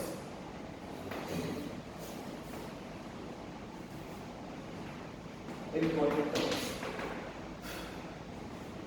अब इसमें और क्या क्या आएगा, और क्या क्या देखो, हमने टर्म्स में क्या पढ़ लिए, सिस्टम पढ़ लिए, सराउंडिंग पढ़ लिए, बाउंड्री पढ़ लिए, क्लोज सिस्टम पढ़ लिए, ओपन सिस्टम पढ़ लिए, और ये आइसोलेटेड सिस्टम पढ़ लिए, फिर हम लोग पढ़ लिए उसके बाद कुछ कुछ नाम जो था वो भी देख लिए, उससे रिलेटेड ग्राफ भी देख लिए, कुछ और चीजें भी इंपॉर्टेंट है, जैसे आपके टर्म में आएगा स्टेट, स्टेट, स्टेट क्या बोलते हैं, it is defined as, it is defined है, दोस्तों बातों पर ध्यान दीजिए, ये चैप्टर कोई भी हार्ड नहीं है, ये बस पॉइंट्स है, बस कुछ ऐसा पॉइंट आपने पहले कभी नहीं पढ़ा था, बट यहाँ पढ़ना है, बट बहुत आसान है, अगर आप ध्यान से देखें तो कोई हार्ड नहीं है। इट इज डिफाइंड, स्टेट को क्या डिफाइन करेंगे, it is defined as a point described by independent properties of a system, ठीक है। ये स्टेट कई जगह पे थर्मोडायनामिक स्टेट भी बोलते हैं इसको, तो कोई दिक्कत नहीं है, क्योंकि थर्मोडायनामिक्स में पढ़ रहे हैं ये सारी बातें, मतलब काइनेटिक थ्योरी ऑफ गैसेस के आगे वाला पोर्शन जो है वही थर्मोडायनामिक्स है। काइनेटिक थ्योरी बेस पढ़ क्यों रहे हैं? क्योंकि थर्मोडायनामिक्स को समझ सके, ठीक है ना। तो थर्मोडायनामिक्स में कई दफा इसको थर्मोडायनामिक स्टेट के नाम से भी आएगा, तो आप परेशान नहीं होइएगा, इसी को थर्मोडायनामिक स्टेट बोलते हैं, थर्मोडायनामिक स्टेट। ओके, अब देखिए, अब कहने का मतलब है क्या, ये पॉइंट है किसके द्वारा डिफाइन किया गया? तो इंडिपेंडेंट प्रॉपर्टीज के द्वारा डिफाइन किया गया। जैसे मान लीजिए ये है V, ये है B, ठीक है। अब एक सिस्टम है, अब एक सिस्टम है, अब एक सिस्टम है मान लो, ठीक है। इसका प्रेशर P1 है, V1 है और ये T1 है, ठीक है। और नंबर ऑफ मोल्स N है, ठीक है, N1, ठीक है दोस्तों। अब आपसे पूछा गया कि दोस्तों इसमें बताएं कि उस सिस्टम का स्टेट क्या होगा। जैसे मैं आपको बताऊं, जैसे एक इंसान खो गया है, ठीक है, उसको ढूंढने के लिए अगर हम गए, ठीक है, तो आप मान लीजिए पुलिस के पास गए, आप भाई खो गया है, हमको बताइए मतलब कैसे मिलेगा, उसको खोजिए। तो पुलिस आपसे पूछा है कि बताइए उसका क्या क्या नक्शा क्या है, तो आप बोलिएगा ना लंबा है, इतना फुट है, उतना फुट है, काला है, घोड़ा है, बाल बड़े हैं, ये है। तो ये उसका पहचान है, ताकि उसके दिमाग में एक फिगर आ सके, ठीक है, जिससे कि उसको पकड़ने में मदद मिले। तो वैसे ही यहाँ पे है, अगर वो गैस का सारा प्रॉपर्टीज दिया हुआ है, तो अब इसको समझने की कोशिश करेंगे कि वो क्या है, वो कहाँ पे है, ठीक है। जैसे और भी एक चीज देखिए, जैसे मान लीजिए मैथमेटिक्स में हम लोग पढ़ते हैं, किसी पॉइंट को रिप्रेजेंट करते हैं, तो पॉइंट को रिप्रेजेंट कैसे करते हैं? तो with the help of Cartesian coordinate हम देखते हैं कि उसका x y z कहां पे है, और फिर वहां जाकर पॉइंट दे देते हैं, तो वो उस पॉइंट का स्टेट है। आइए समझे। तो जैसे मान लीजिए सिस्टम है, इसका प्रेशर बॉल टेंपरेचर दिया हुआ है, हमको इसका स्टेट जानना है, तो हम क्या करेंगे, इसका भाई साहब इसका प्रेशर कितना है P1, तो P1 पे ये फिर बोला वॉल्यूम कितना है, तो V1 है, V1 यहां एक पॉइंट मिला, ये इस सिस्टम का स्टेट है इस वक्त। आइए समझ में, ये इस सिस्टम का स्टेट है इस वक्त, ठीक है। आगे जाके इसका नाम बदल गया, आगे जाके इसका बदल गया, आगे जाके P2, V2 और T2 हो गया। अब मान लीजिए नहीं बनता, क्लोज सिस्टम, ठीक, सॉरी ये n वही का वही रह गया, ठीक है। अब बोला कि अब बताओ क्या होगा, इसका सिस्टम बदल गया। अब मान लो P2 है, मान लो P2 डिक्रीज है, कम है इससे, मान लो P2 ये, ठीक है, और V2 मान लो ये, ठीक है। तो फिर एक स्टेट में ये पहला स्टेट है, दूसरा स्टेट, ठीक है। तो हम उसके इंडिपेंडेंट प्रॉपर्टीज को पकड़ के पहचानने की कोशिश करेंगे कि ग्राफ उसको कैसे रिप्रेजेंट किया जा सकता है, ठीक है।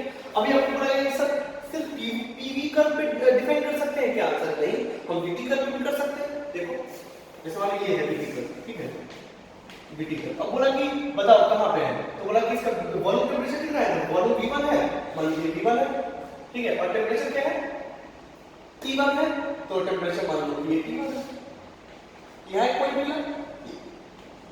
अब बोला कि सर ये स्टेट और ये स्टेट अलग अलग है, नहीं वही स्टेट है, ग्राफ अलग अलग हो गया, ठीक है।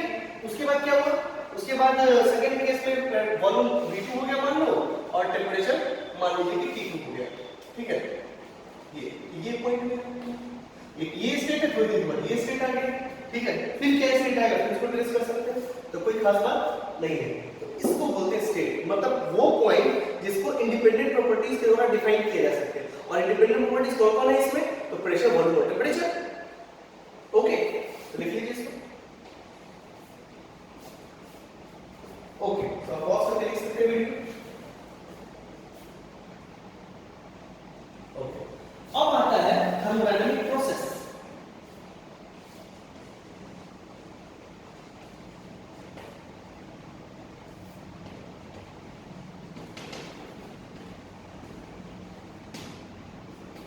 Thermodynamic process,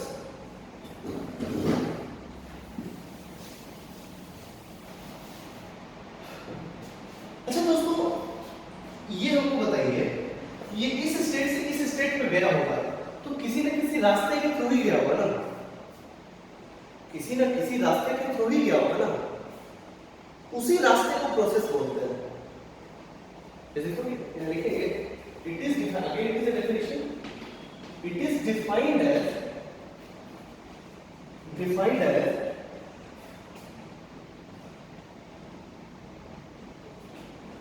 it is defined as path taken by the system to go from one state, वही थर्मोडायनामिक स्टेट, कोई दिक्कत वाली बात नहीं है, one state to other state.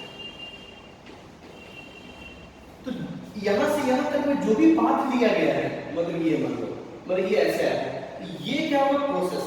अब ये कौन सा प्रोसेस है देखिए के बाद में, कुछ भी हो सकता है ना process, constant pressure process, constant temperature process, isochoric process, कोई भी प्रोसेस हो सकता है जिसका हम नाम ही जिसका हम नोमेनक्लेचर भी कर चुके हैं, ठीक है ना।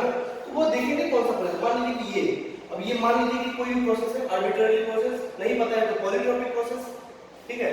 वैसे इसी तरह यहां से यहां गया हो, मान लीजिए कि ऐसा है, मान लीजिए ऐसा आ गया, ठीक है, लीनियरली है, तो ये प्रोसेस हो गया। ये कौन सा प्रोसेस होता है, कांस्टेंट प्रेशर प्रोसेस होता है, ठीक है। तो ऐसा जो भी मतलब एक स्टेट से दूसरे स्टेट तक जिस प्रोसेस के थ्रू आया है उसको बोलेंगे थर्मोडायनामिक प्रोसेस, ठीक है।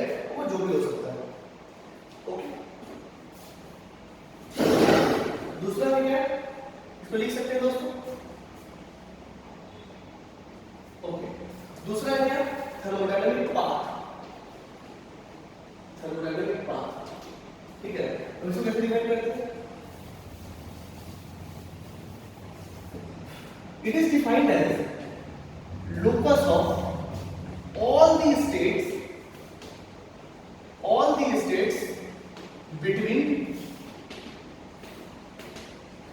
initial state to final state। ये भी कोई बहुत बड़ी बात नहीं है, मान लीजिए ये इनिशियल स्टेट है, ये कैसा है इनिशियल, और ये क्या है फाइनल, ठीक है। इसके बीच में हमको बताइए कितने पॉइंट्स हैं, इनफाइनाइट, बहुत सारे पॉइंट्स हैं। तो इन सारे पॉइंट को स्टेट बोल सकते हैं कि नहीं बोल सकते हैं, बिल्कुल बोल सकते हैं। तो इन सब का जो लोकस होगा उसी को पाथ बोलेंगे, ठीक है।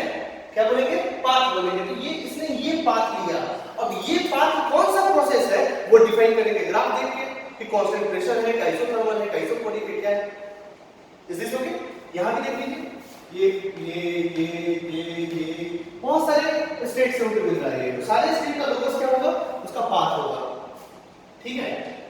तो आप लिख सकते हैं फिर इसको, ओके। अब देखिए,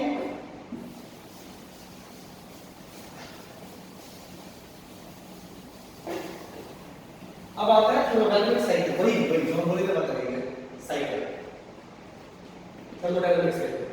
अब it is defined as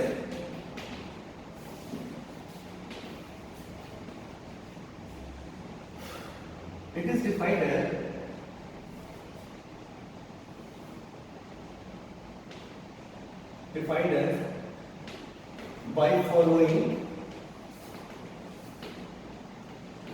number of processes कौन सा thermodynamic process, number of processes system returns to its initial state are called a thermodynamic cycle, thermodynamic cycle। जैसे मान लीजिए प्रोसेस यहां से यहां गया, ठीक है, 1 से लेकर 2, ठीक है, कांस्टेंट प्रेशर प्रोसेस। फिर ये मान लीजिए ये ऐसा है 3 कांस्टेंट वॉल्यूम प्रोसेस, ये प्रेशर कांस्टेंट, ये वॉल्यूम कांस्टेंट। फिर ये यहां से मान लीजिए यहां गया 3 से लेकर 4, ये भी प्रेशर कांस्टेंट है, और फिर यहां से यहां रिटर्न हो गया ये वॉल्यूम कांस्टेंट। क्या ये यहां से चला और फिर यहीं पहुंच गया, ठीक है। तो ये जो होगा इसको बोलेंगे थर्मोडायनामिक साइकिल। क्या बोलेंगे, थर्मोडायनामिक साइकिल, ठीक है। इसके बेसिस पे हमारे थर्मोडायनामिक्स में कई सारे साइकिल हैं, जैसे फॉर एग्जांपल ये Carnot cycle, Otto cycle, diesel cycle, Stirling cycle, बहुत सारे साइकिल्स होते हैं। तो कुछ का हम लोग थर्मोडायनामिक्स में देखेंगे, ठीक है ना। बट पहले आपको ये पता होना चाहिए साइकिल क्या होता है, ठीक है। तो एक स्टेट से चल के जब दूसरे स्टेट में, उसी स्टेट में फिर से आगे by following some process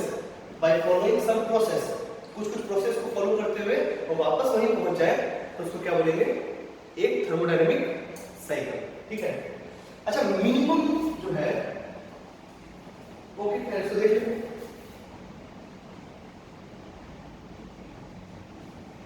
okay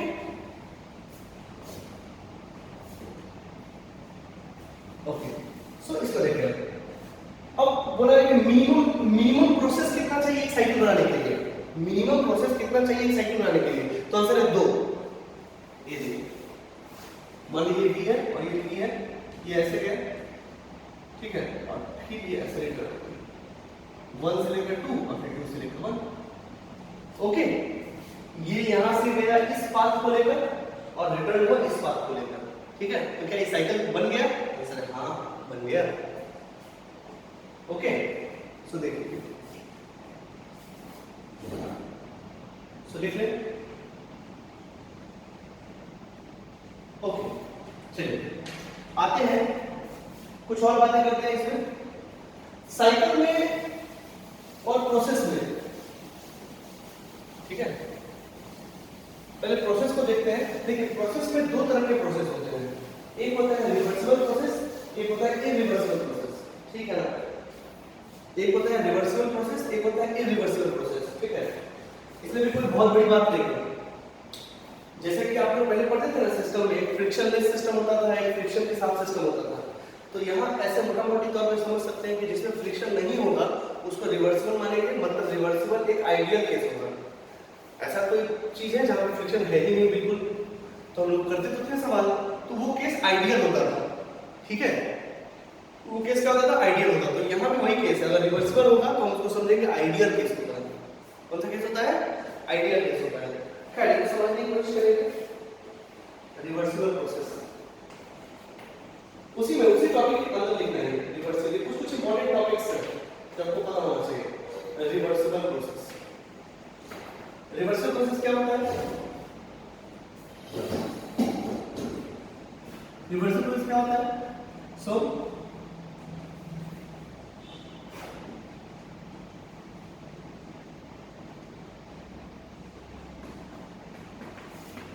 it is a process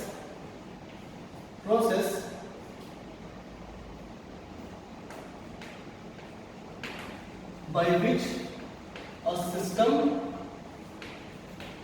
goes from state 1 to state 2। मतलब ये क्या है, ये इनिशियल और ये फाइनल स्टेट है। ठीक है, ऐसा करके one state to other state भी कर सकते हैं। From one state to other state and return to the same state by following same path, then the process is called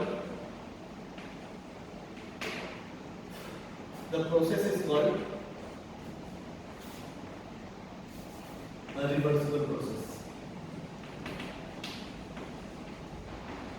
reversible process. Okay, जैसे मान लीजिए कि ये V और ये P, मान लीजिए कि ये एक स्टेट 1 है, 1 से लेकर 2 तक ये गया बाय फॉलोइंग दिस वन, ये पाथ से फॉलो किया। ठीक है, और अगर हम रिटर्न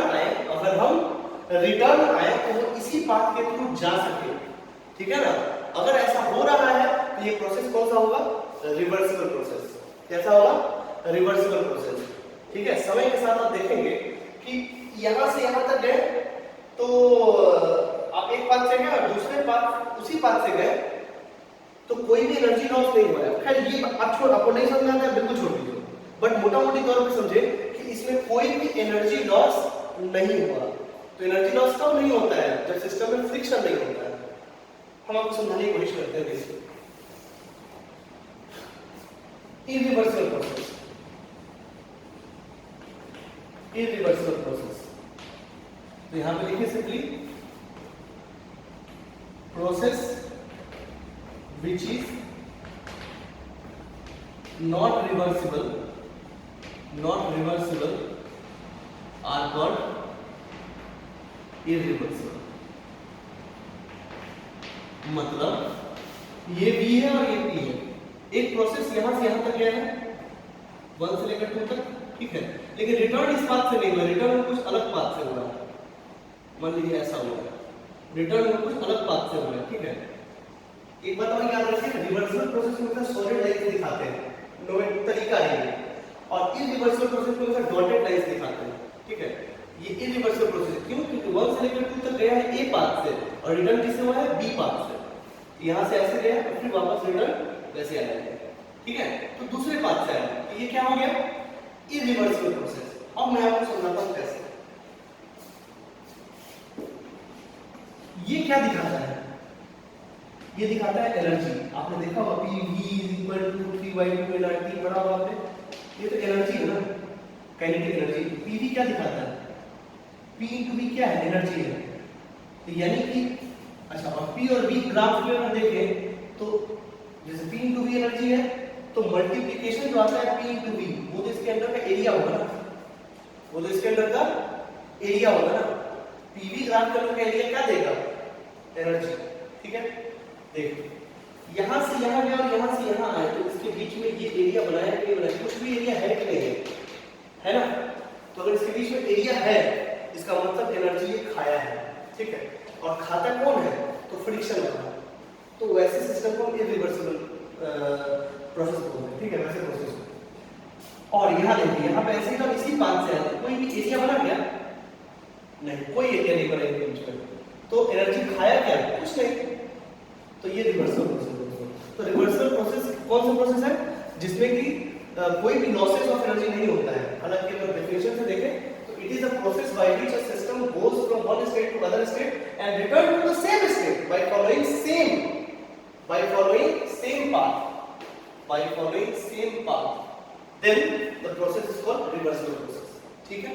तो क्या ऐसा कुछ होता होगा क्या परफेक्टली? कुछ भी एनर्जी लॉस का है? आंसर है नहीं, ऐसा नहीं होता है। बट हम लोग आइडियलाइज करते हैं सिचुएशंस को। ये आइडियल सिचुएशन के केस में रिवर्सल प्रोसेस होता है, ठीक है। और वो कैसा प्रोसेस है? इरिवर्सिबल। एक्चुअली तो वही होता है, बट हम लोग पढ़ेंगे क्या? हमारे सिलेबस में बस यही पढ़ना है, उसके बारे में कुछ खास स्टडी नहीं करनी है, ठीक है। तो आज के बाद से जो भी पढ़ेंगे हम किस चीज के बारे में पढ़ेंगे? पहला आइडियल गैस के बारे में, दूसरा रिवर्सिबल प्रोसेस के बारे में, ठीक है। और रिवर्सिबल प्रोसेस से जो साइकिल बनेगा वो भी कैसा होगा? रिवर्सिबल। इसी समझिए, चलिए। तो ये सारी बातें लिख लीजिए, ओके।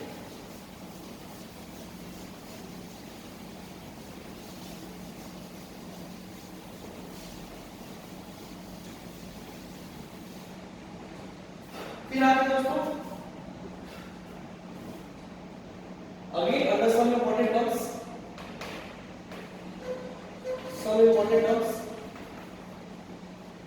इसी के अंदर में लिखना है। कुछ ऐसे ऐसे क्लोज सिस्टम है जिसको आपको ध्यान रखना चाहिए, ठीक है। जैसे मान लीजिए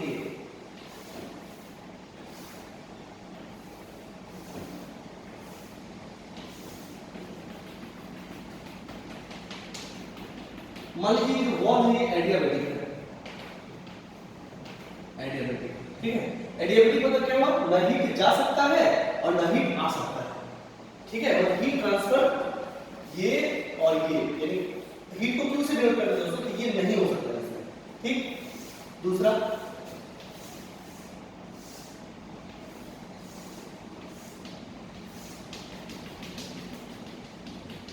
ये कंडक्टिंग है,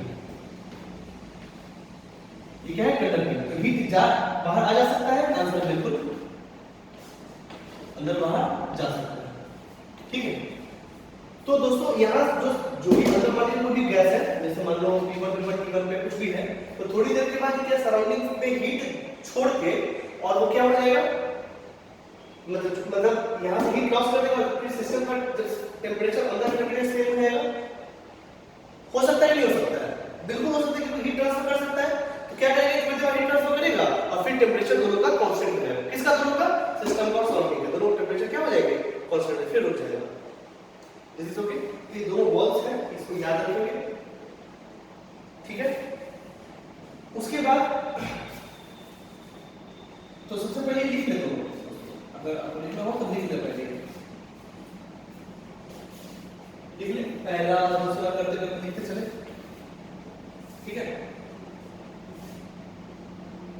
चलिए फिर आते हैं अब मान लीजिए तीसरा, ठीक है। और किस आइडिया हम आइडियलिटी लिखेंगे तब समझ जाएगा कि हीट ट्रांसफर नहीं होगा, सिस्टम ऑफ सराउंडिंग, ठीक है। मान लीजिए कि एक पिस्टन है इसमें, ठीक है, ये पिस्टन, ये भी एडियाबैटिक है, मतलब नॉन कंडक्टिंग एडियाबैटिक है।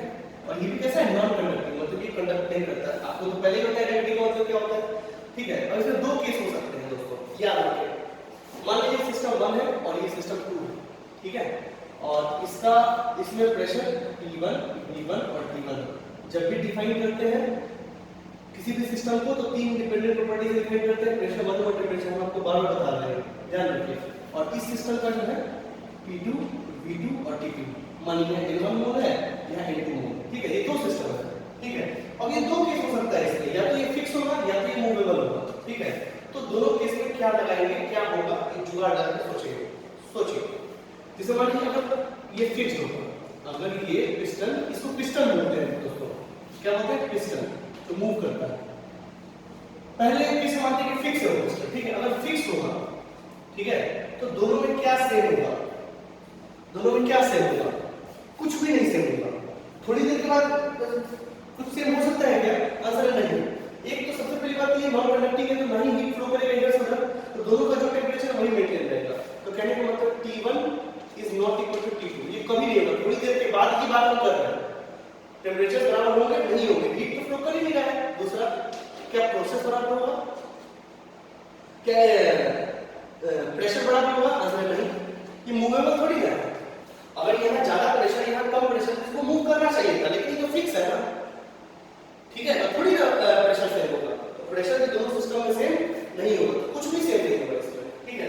हाँ, अगर वॉल्यूम दिया हुआ है, सेम दिया हुआ है तो सेम हो सकता है, ठीक है।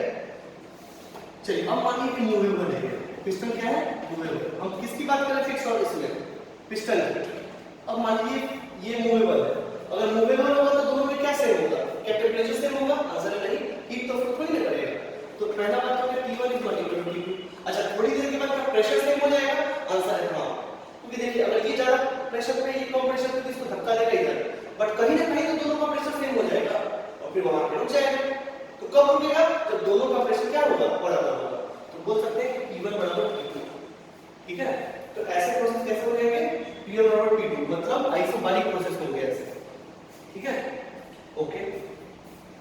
फिर देखिए इधर दूसरा, अभी तीसरा,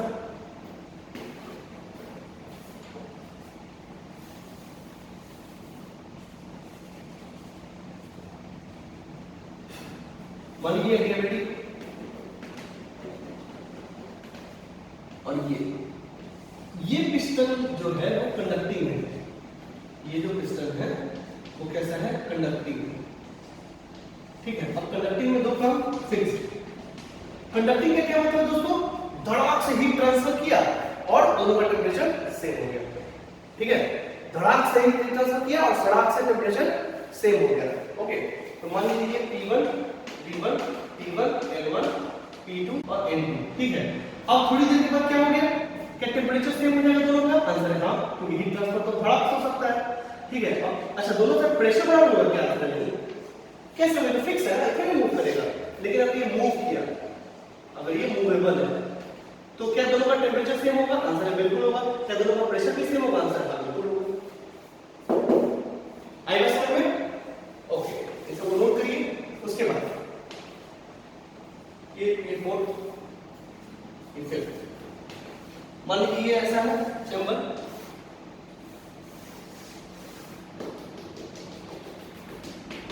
फिर ये एडियाबैटिक, ठीक है। और यहां पे ये पिस्टन, पिस्टन। एक नया टर्म है आपके सामने, डायथर्मल। ये डायथर्मल मतलब डायथर्मल है, ठीक है। इसका क्या मतलब, इसका मतलब देखो, ये तो समझ में आता है कंडक्टिंग होता है, नॉन कंडक्टिंग। नॉन कंडक्टिंग में कंडक्ट करेगा ही नहीं, कंडक्टिंग में धड़ाक से कंडक्ट करेगा।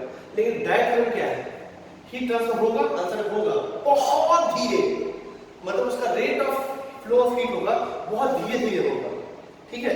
तो ऐसे केस में भी अगर फिक्स आ जाएगा अगर ये फिक्स आ गया तो फिर बोला T1 बराबर T2 होगा, आंसर होगा बहुत देर के बाद, ठीक है।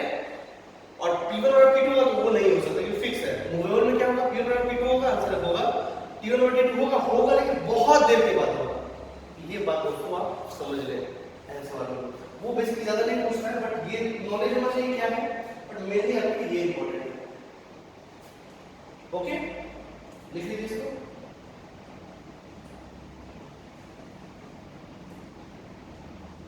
पॉज करके लिख सकते हैं। ओके, चलिए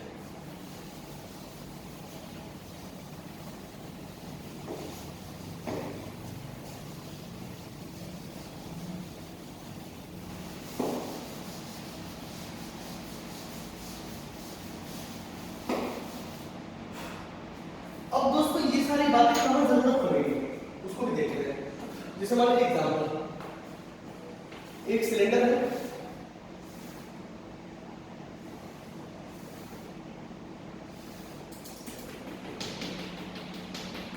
एडियाबेटिक है, ये भी एडियाबेटिक है, पिस्टन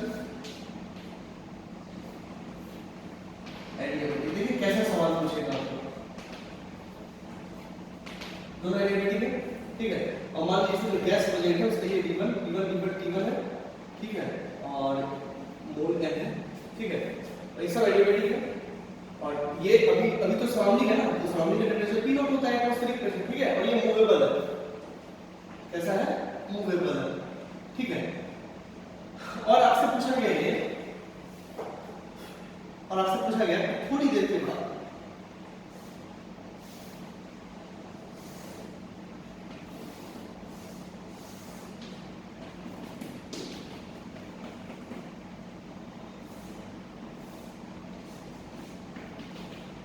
यहाँ पे एक हीटर है जो हीट प्रोवाइड करता है, तो अगर इसको हम हीट प्रोवाइड करेंगे तो क्या ये फैलेगा कि नहीं फैलेगा, मुझे को ये बताइए।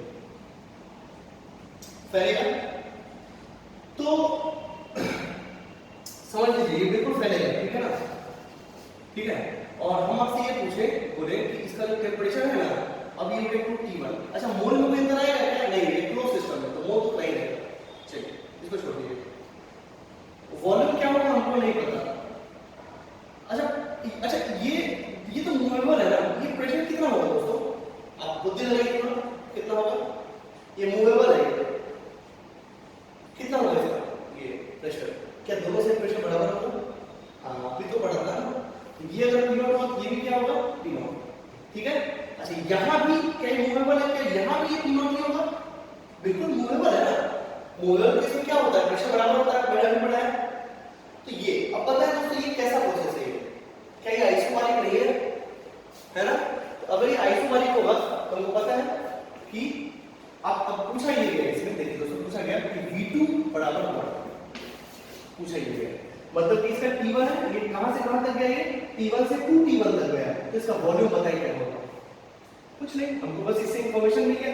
इससे इंफॉर्मेशन क्या मिल गया कि ये मूवेबल है, तो ये क्या होगा दोस्तों, P बराबर कौन सा, आइसोबारिक फोर्स, आइसोबारिक फोर्स में क्या होता है कि V1/V2 बराबर T1/T2, ठीक है ना, तो इसको वैल्यू रख दीजिए कि V1/V2, और ये V1 दिया हुआ है तो आंसर V1 के टर्म्स नहीं है, तो V1/V2 और T1/2T1, ठीक है, बस इसको कर गया, तो V2 बराबर क्या होगा दोस्तों 2V1, आंसर, ठीक है। अभी पूछा कि डिस्प्लेसमेंट क्या होगा, इसका डिस्प्लेसमेंट क्या होगा, तो डिस्प्लेसमेंट अगर पूछेगा तो यहाँ पे एरिया जो पूछेगा, इसका एरिया A है, ठीक है ना, तो देखिए ये एक सिलेंडर का वॉल्यूम है, तो एरिया इनटू लेंथ होगा उसका वॉल्यूम, ठीक है। तो मान लीजिए एरिया दिया हुआ है तो V2 क्या हो जाएगा, सॉरी मान लीजिए कि यहाँ पे जो डिस्प्लेसमेंट हुआ है वो मान लीजिए x2, ये x है, मान लीजिए आपको x पूछा गया, x क्या हो जाएगा, तो V2 क्या हो जाएगा x into A बराबर 2V1, x क्या हो जाएगा 2V1, सिंपल, इसमें कोई खास बात नहीं है, तो ये एग्जांपल आप नोट करें।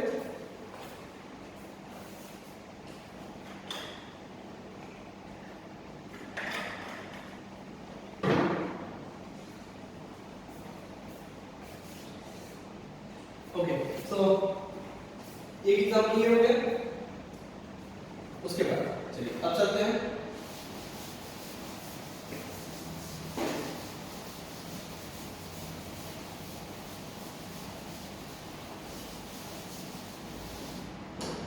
अब एग्जाम्पल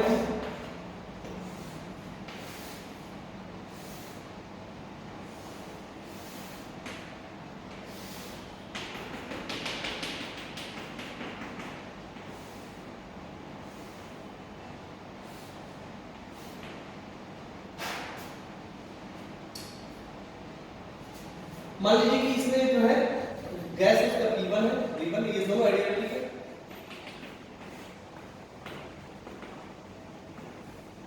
कोई हीट आ जा नहीं रहा है, P1 V1 T1 number constant है, ठीक है ना। अब ये फिक्स कर दिया गया, फिक्स कर दिया गया, ठीक है, ठीक है, समझ आ रहा है? ओके चलिए अब जो है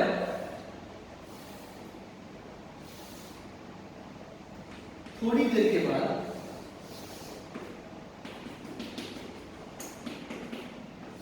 बाद अच्छा इसमें ये भी लगाओ, ठीक है। थोड़ी देर के बाद दोस्तों, अब ये फिक्स है तो वॉल्यूम तो नहीं रहेगा, वॉल्यूम क्यों चेंज हो जाएगा। अब इसका प्रेशर P2 चेंज करेगा, प्रेशर बिल्कुल तो फिक्स है ना, वो तो चेंज करेंगे। प्रेशर वॉल्यूम तो उतना का उतना ही है और टेम्परेचर हो गया 2T1, तो मुझे P2 बताइए क्या होगा, ठीक है।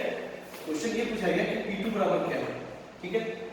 तो अब इसमें आपको समझ में आ जाना चाहिए था कि इसमें क्या कह रहा है। कह तो ये रहा है कि भाई साहब वॉल्यूम कांस्टेंट है, तो ये कौन सा ये होगा प्रोसेस, वॉल्यूम कांस्टेंट होगा। कौन सा प्रोसेस होगा? हाँ, इसमें एक चीज और है कि मोल भी कांस्टेंट है, यहाँ मोल है, यहाँ भी है, बट उससे हमको कोई खास मदद नहीं मिलेगा। हमको मदद किससे मिलेगा? वॉल्यूम कांस्टेंट से। तो मान लीजिए वॉल्यूम बराबर कांस्टेंट यहाँ पर, ठीक है। तो वॉल्यूम कांस्टेंट क्या होता है? P1/P2 बराबर T1/T2, ठीक है। तो यहाँ पे क्या हो गया P1/P2 और ये हो गया T1/2T1, कट गया। तो P2 बराबर क्या हो गया 2T1। इस तरह के सवाल आप पूछे जा सकते हैं।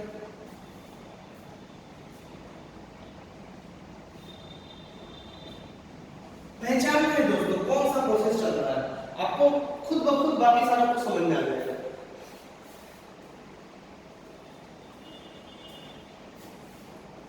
ओके, सो देखिए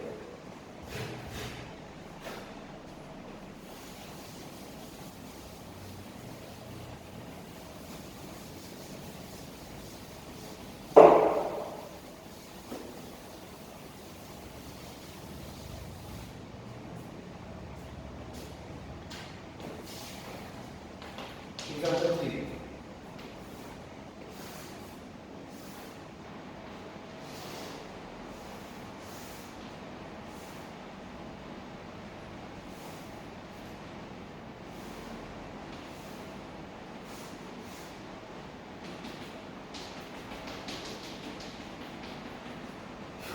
मान लीजिए यहाँ पे प्रेशर है P1 V1 T1, ये इसका कैरेक्टरिस्टिक है इस गैस का, और नंबर ऑफ मोल n है, ठीक है। और यहाँ पे दोस्तों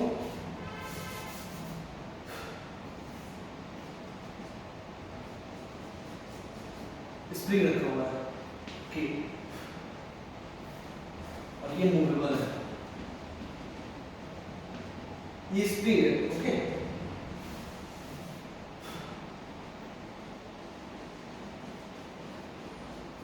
ये स्प्रिंग, इसके स्प्रिंग कांस्टेंट K, ठीक है। अब बोलिए, अब ये किस टाइप का प्रोसेस है भाई साहब? कौन सा है? प्रेशर बराबर, वॉल्यूम बराबर, टेम्परेचर बराबर, क्या बराबर? और हम आपको बोलते हैं कि ये गया T1 से 2T1, ये हमें बताया, ठीक है, हमको निकालना है, ठीक है। तो इसमें पूछा गया कि बताए कि डिस्प्लेसमेंट कितना होगा। आपसे पूछा गया कि डिस्प्लेसमेंट, ये पिस्टन का डिस्प्लेसमेंट कैसा होगा।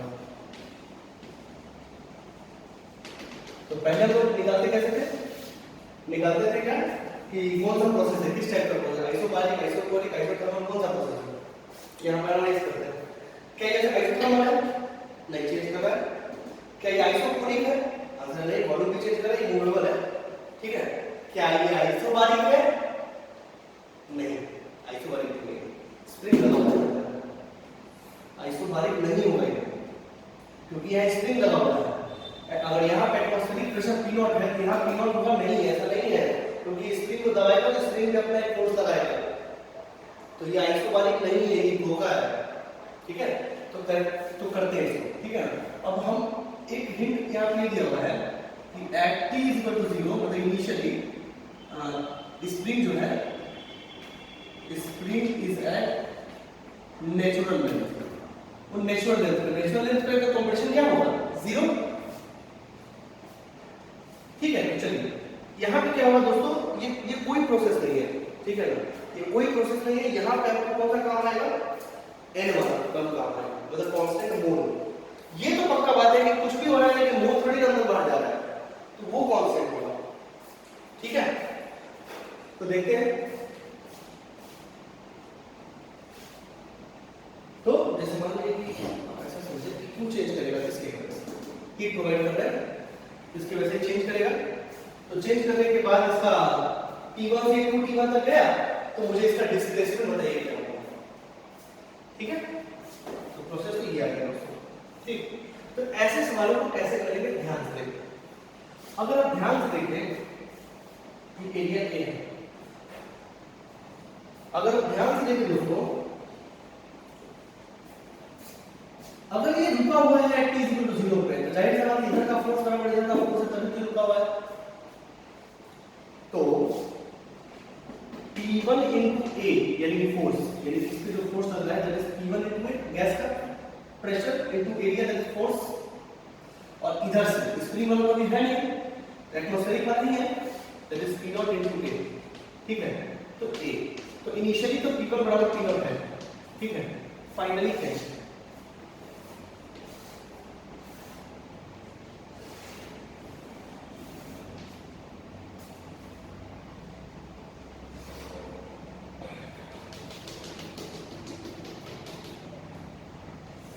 फाइनली मान लीजिए इसको सब दबा दिया,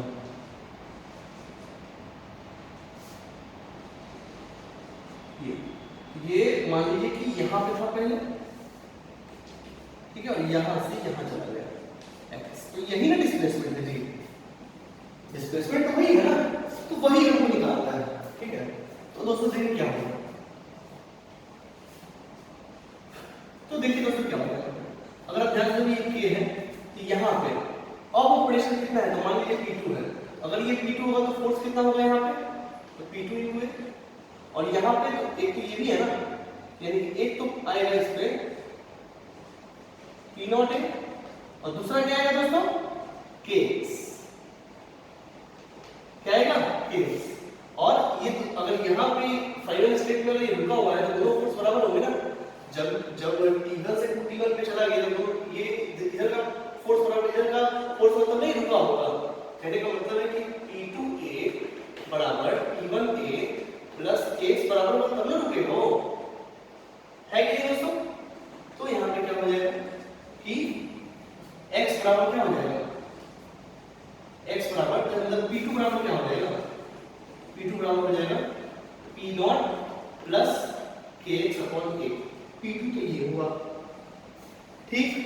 अभी P2 भी अनजान है और x भी अनजान है, नहीं P2 पता है नहीं x पता है, तो कैसे निकलेगा भाई साहब, तो अब वही वाला बात कि भाई इसके बराबर क्या है, मोल, यानी कि n is equal to constant, और n जब कांस्टेंट होता है तो क्या बराबर होता है, P1 V1 अपॉन T1, अरे भाई साहब PV बराबर nRT होता है ना, तो अगर PV अपॉन T कर दिए तो बराबर nR हो जाएगा, और nR हो जाएगा भाई साहब, ये कांस्टेंट हो गया भाई साहब, और n कांस्टेंट है, ये दोनों कांस्टेंट हो गया भाई साहब, तो क्या ये PV अपॉन T कांस्टेंट नहीं होगा, इसका मैं कहने का मतलब है तो P1 V1 अपॉन T1 बराबर P2 V2 अपॉन T2 नहीं हुआ भाई साहब, हुआ कि नहीं हुआ बताइए, हो गया, ओके। अब कहने का मतलब क्या है, तो कैसे हो जाएगा ये, अब देखिए P1 कितना है तो P0, ठीक है, और वॉल्यूम कितना है, मान लीजिए कि अभी जो है ये L है, ये क्या है L है, तो वॉल्यूम क्या लिख सकते हैं, A into L लिख सकते हैं ना, और ये T1, अब P2 क्या लिखेंगे, तो P0 प्लस kx/a, ठीक है, और इनटू v2। अब v2 कितना हो जाएगा, तो area into l plus x होगा कि नहीं दोस्तों। उसके बाद ये कितना हो गया, तो 2t1, t1 से t1 चला गया, एरिया से एरिया चला गया। ओके, अरे समझ आ रहा है। अरे ये x हुआ तो पहले l था, तो l प्लस x नहीं हो जाएगा, इसीलिए ये l प्लस x हुआ। ठीक है, अब बस कुछ नहीं करना है, इसको सॉल्व करना है। ठीक है, तो करते हैं सॉल्व। आप इसको नोट कर लीजिए पॉज करके।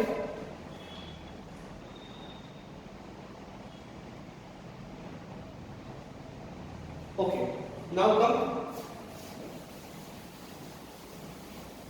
अब इसको बस नोट कर लेना है। इसको क्या हो जाएगा, जो है 2p0 बराबर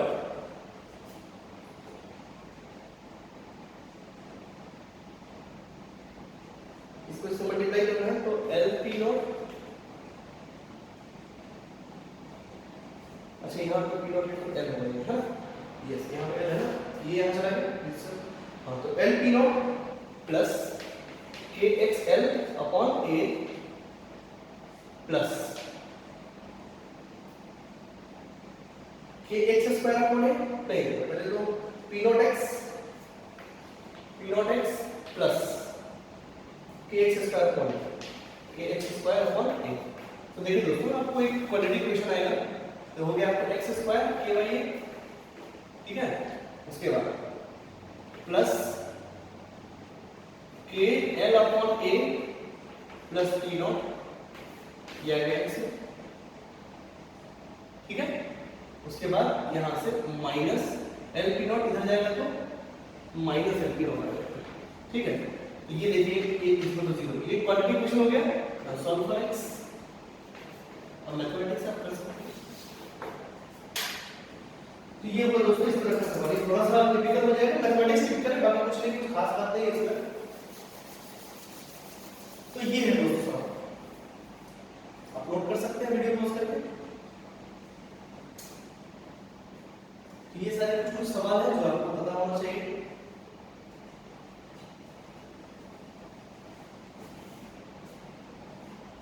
ओके, चलिए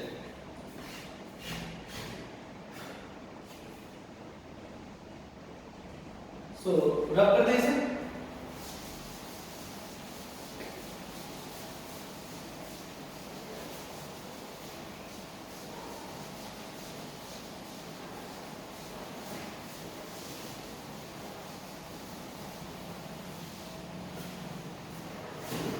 ओके, सो दोस्तों आज काफी सारे बेसिक चीजों पे चर्चा हुई है, तो इन सारी चीजों को आप ध्यान से देखें, ध्यान से पढ़ें, और इसके आगे हम लोग फाइनल एक और पार्ट बनेगा 1 घंटे का, उसमें आपका ये केटीजी पोर्शन पूरा का पूरा खत्म हो जाएगा। कुछ और अच्छे सवाल है जो हम लोग नेक्स्ट वीडियो में लेंगे।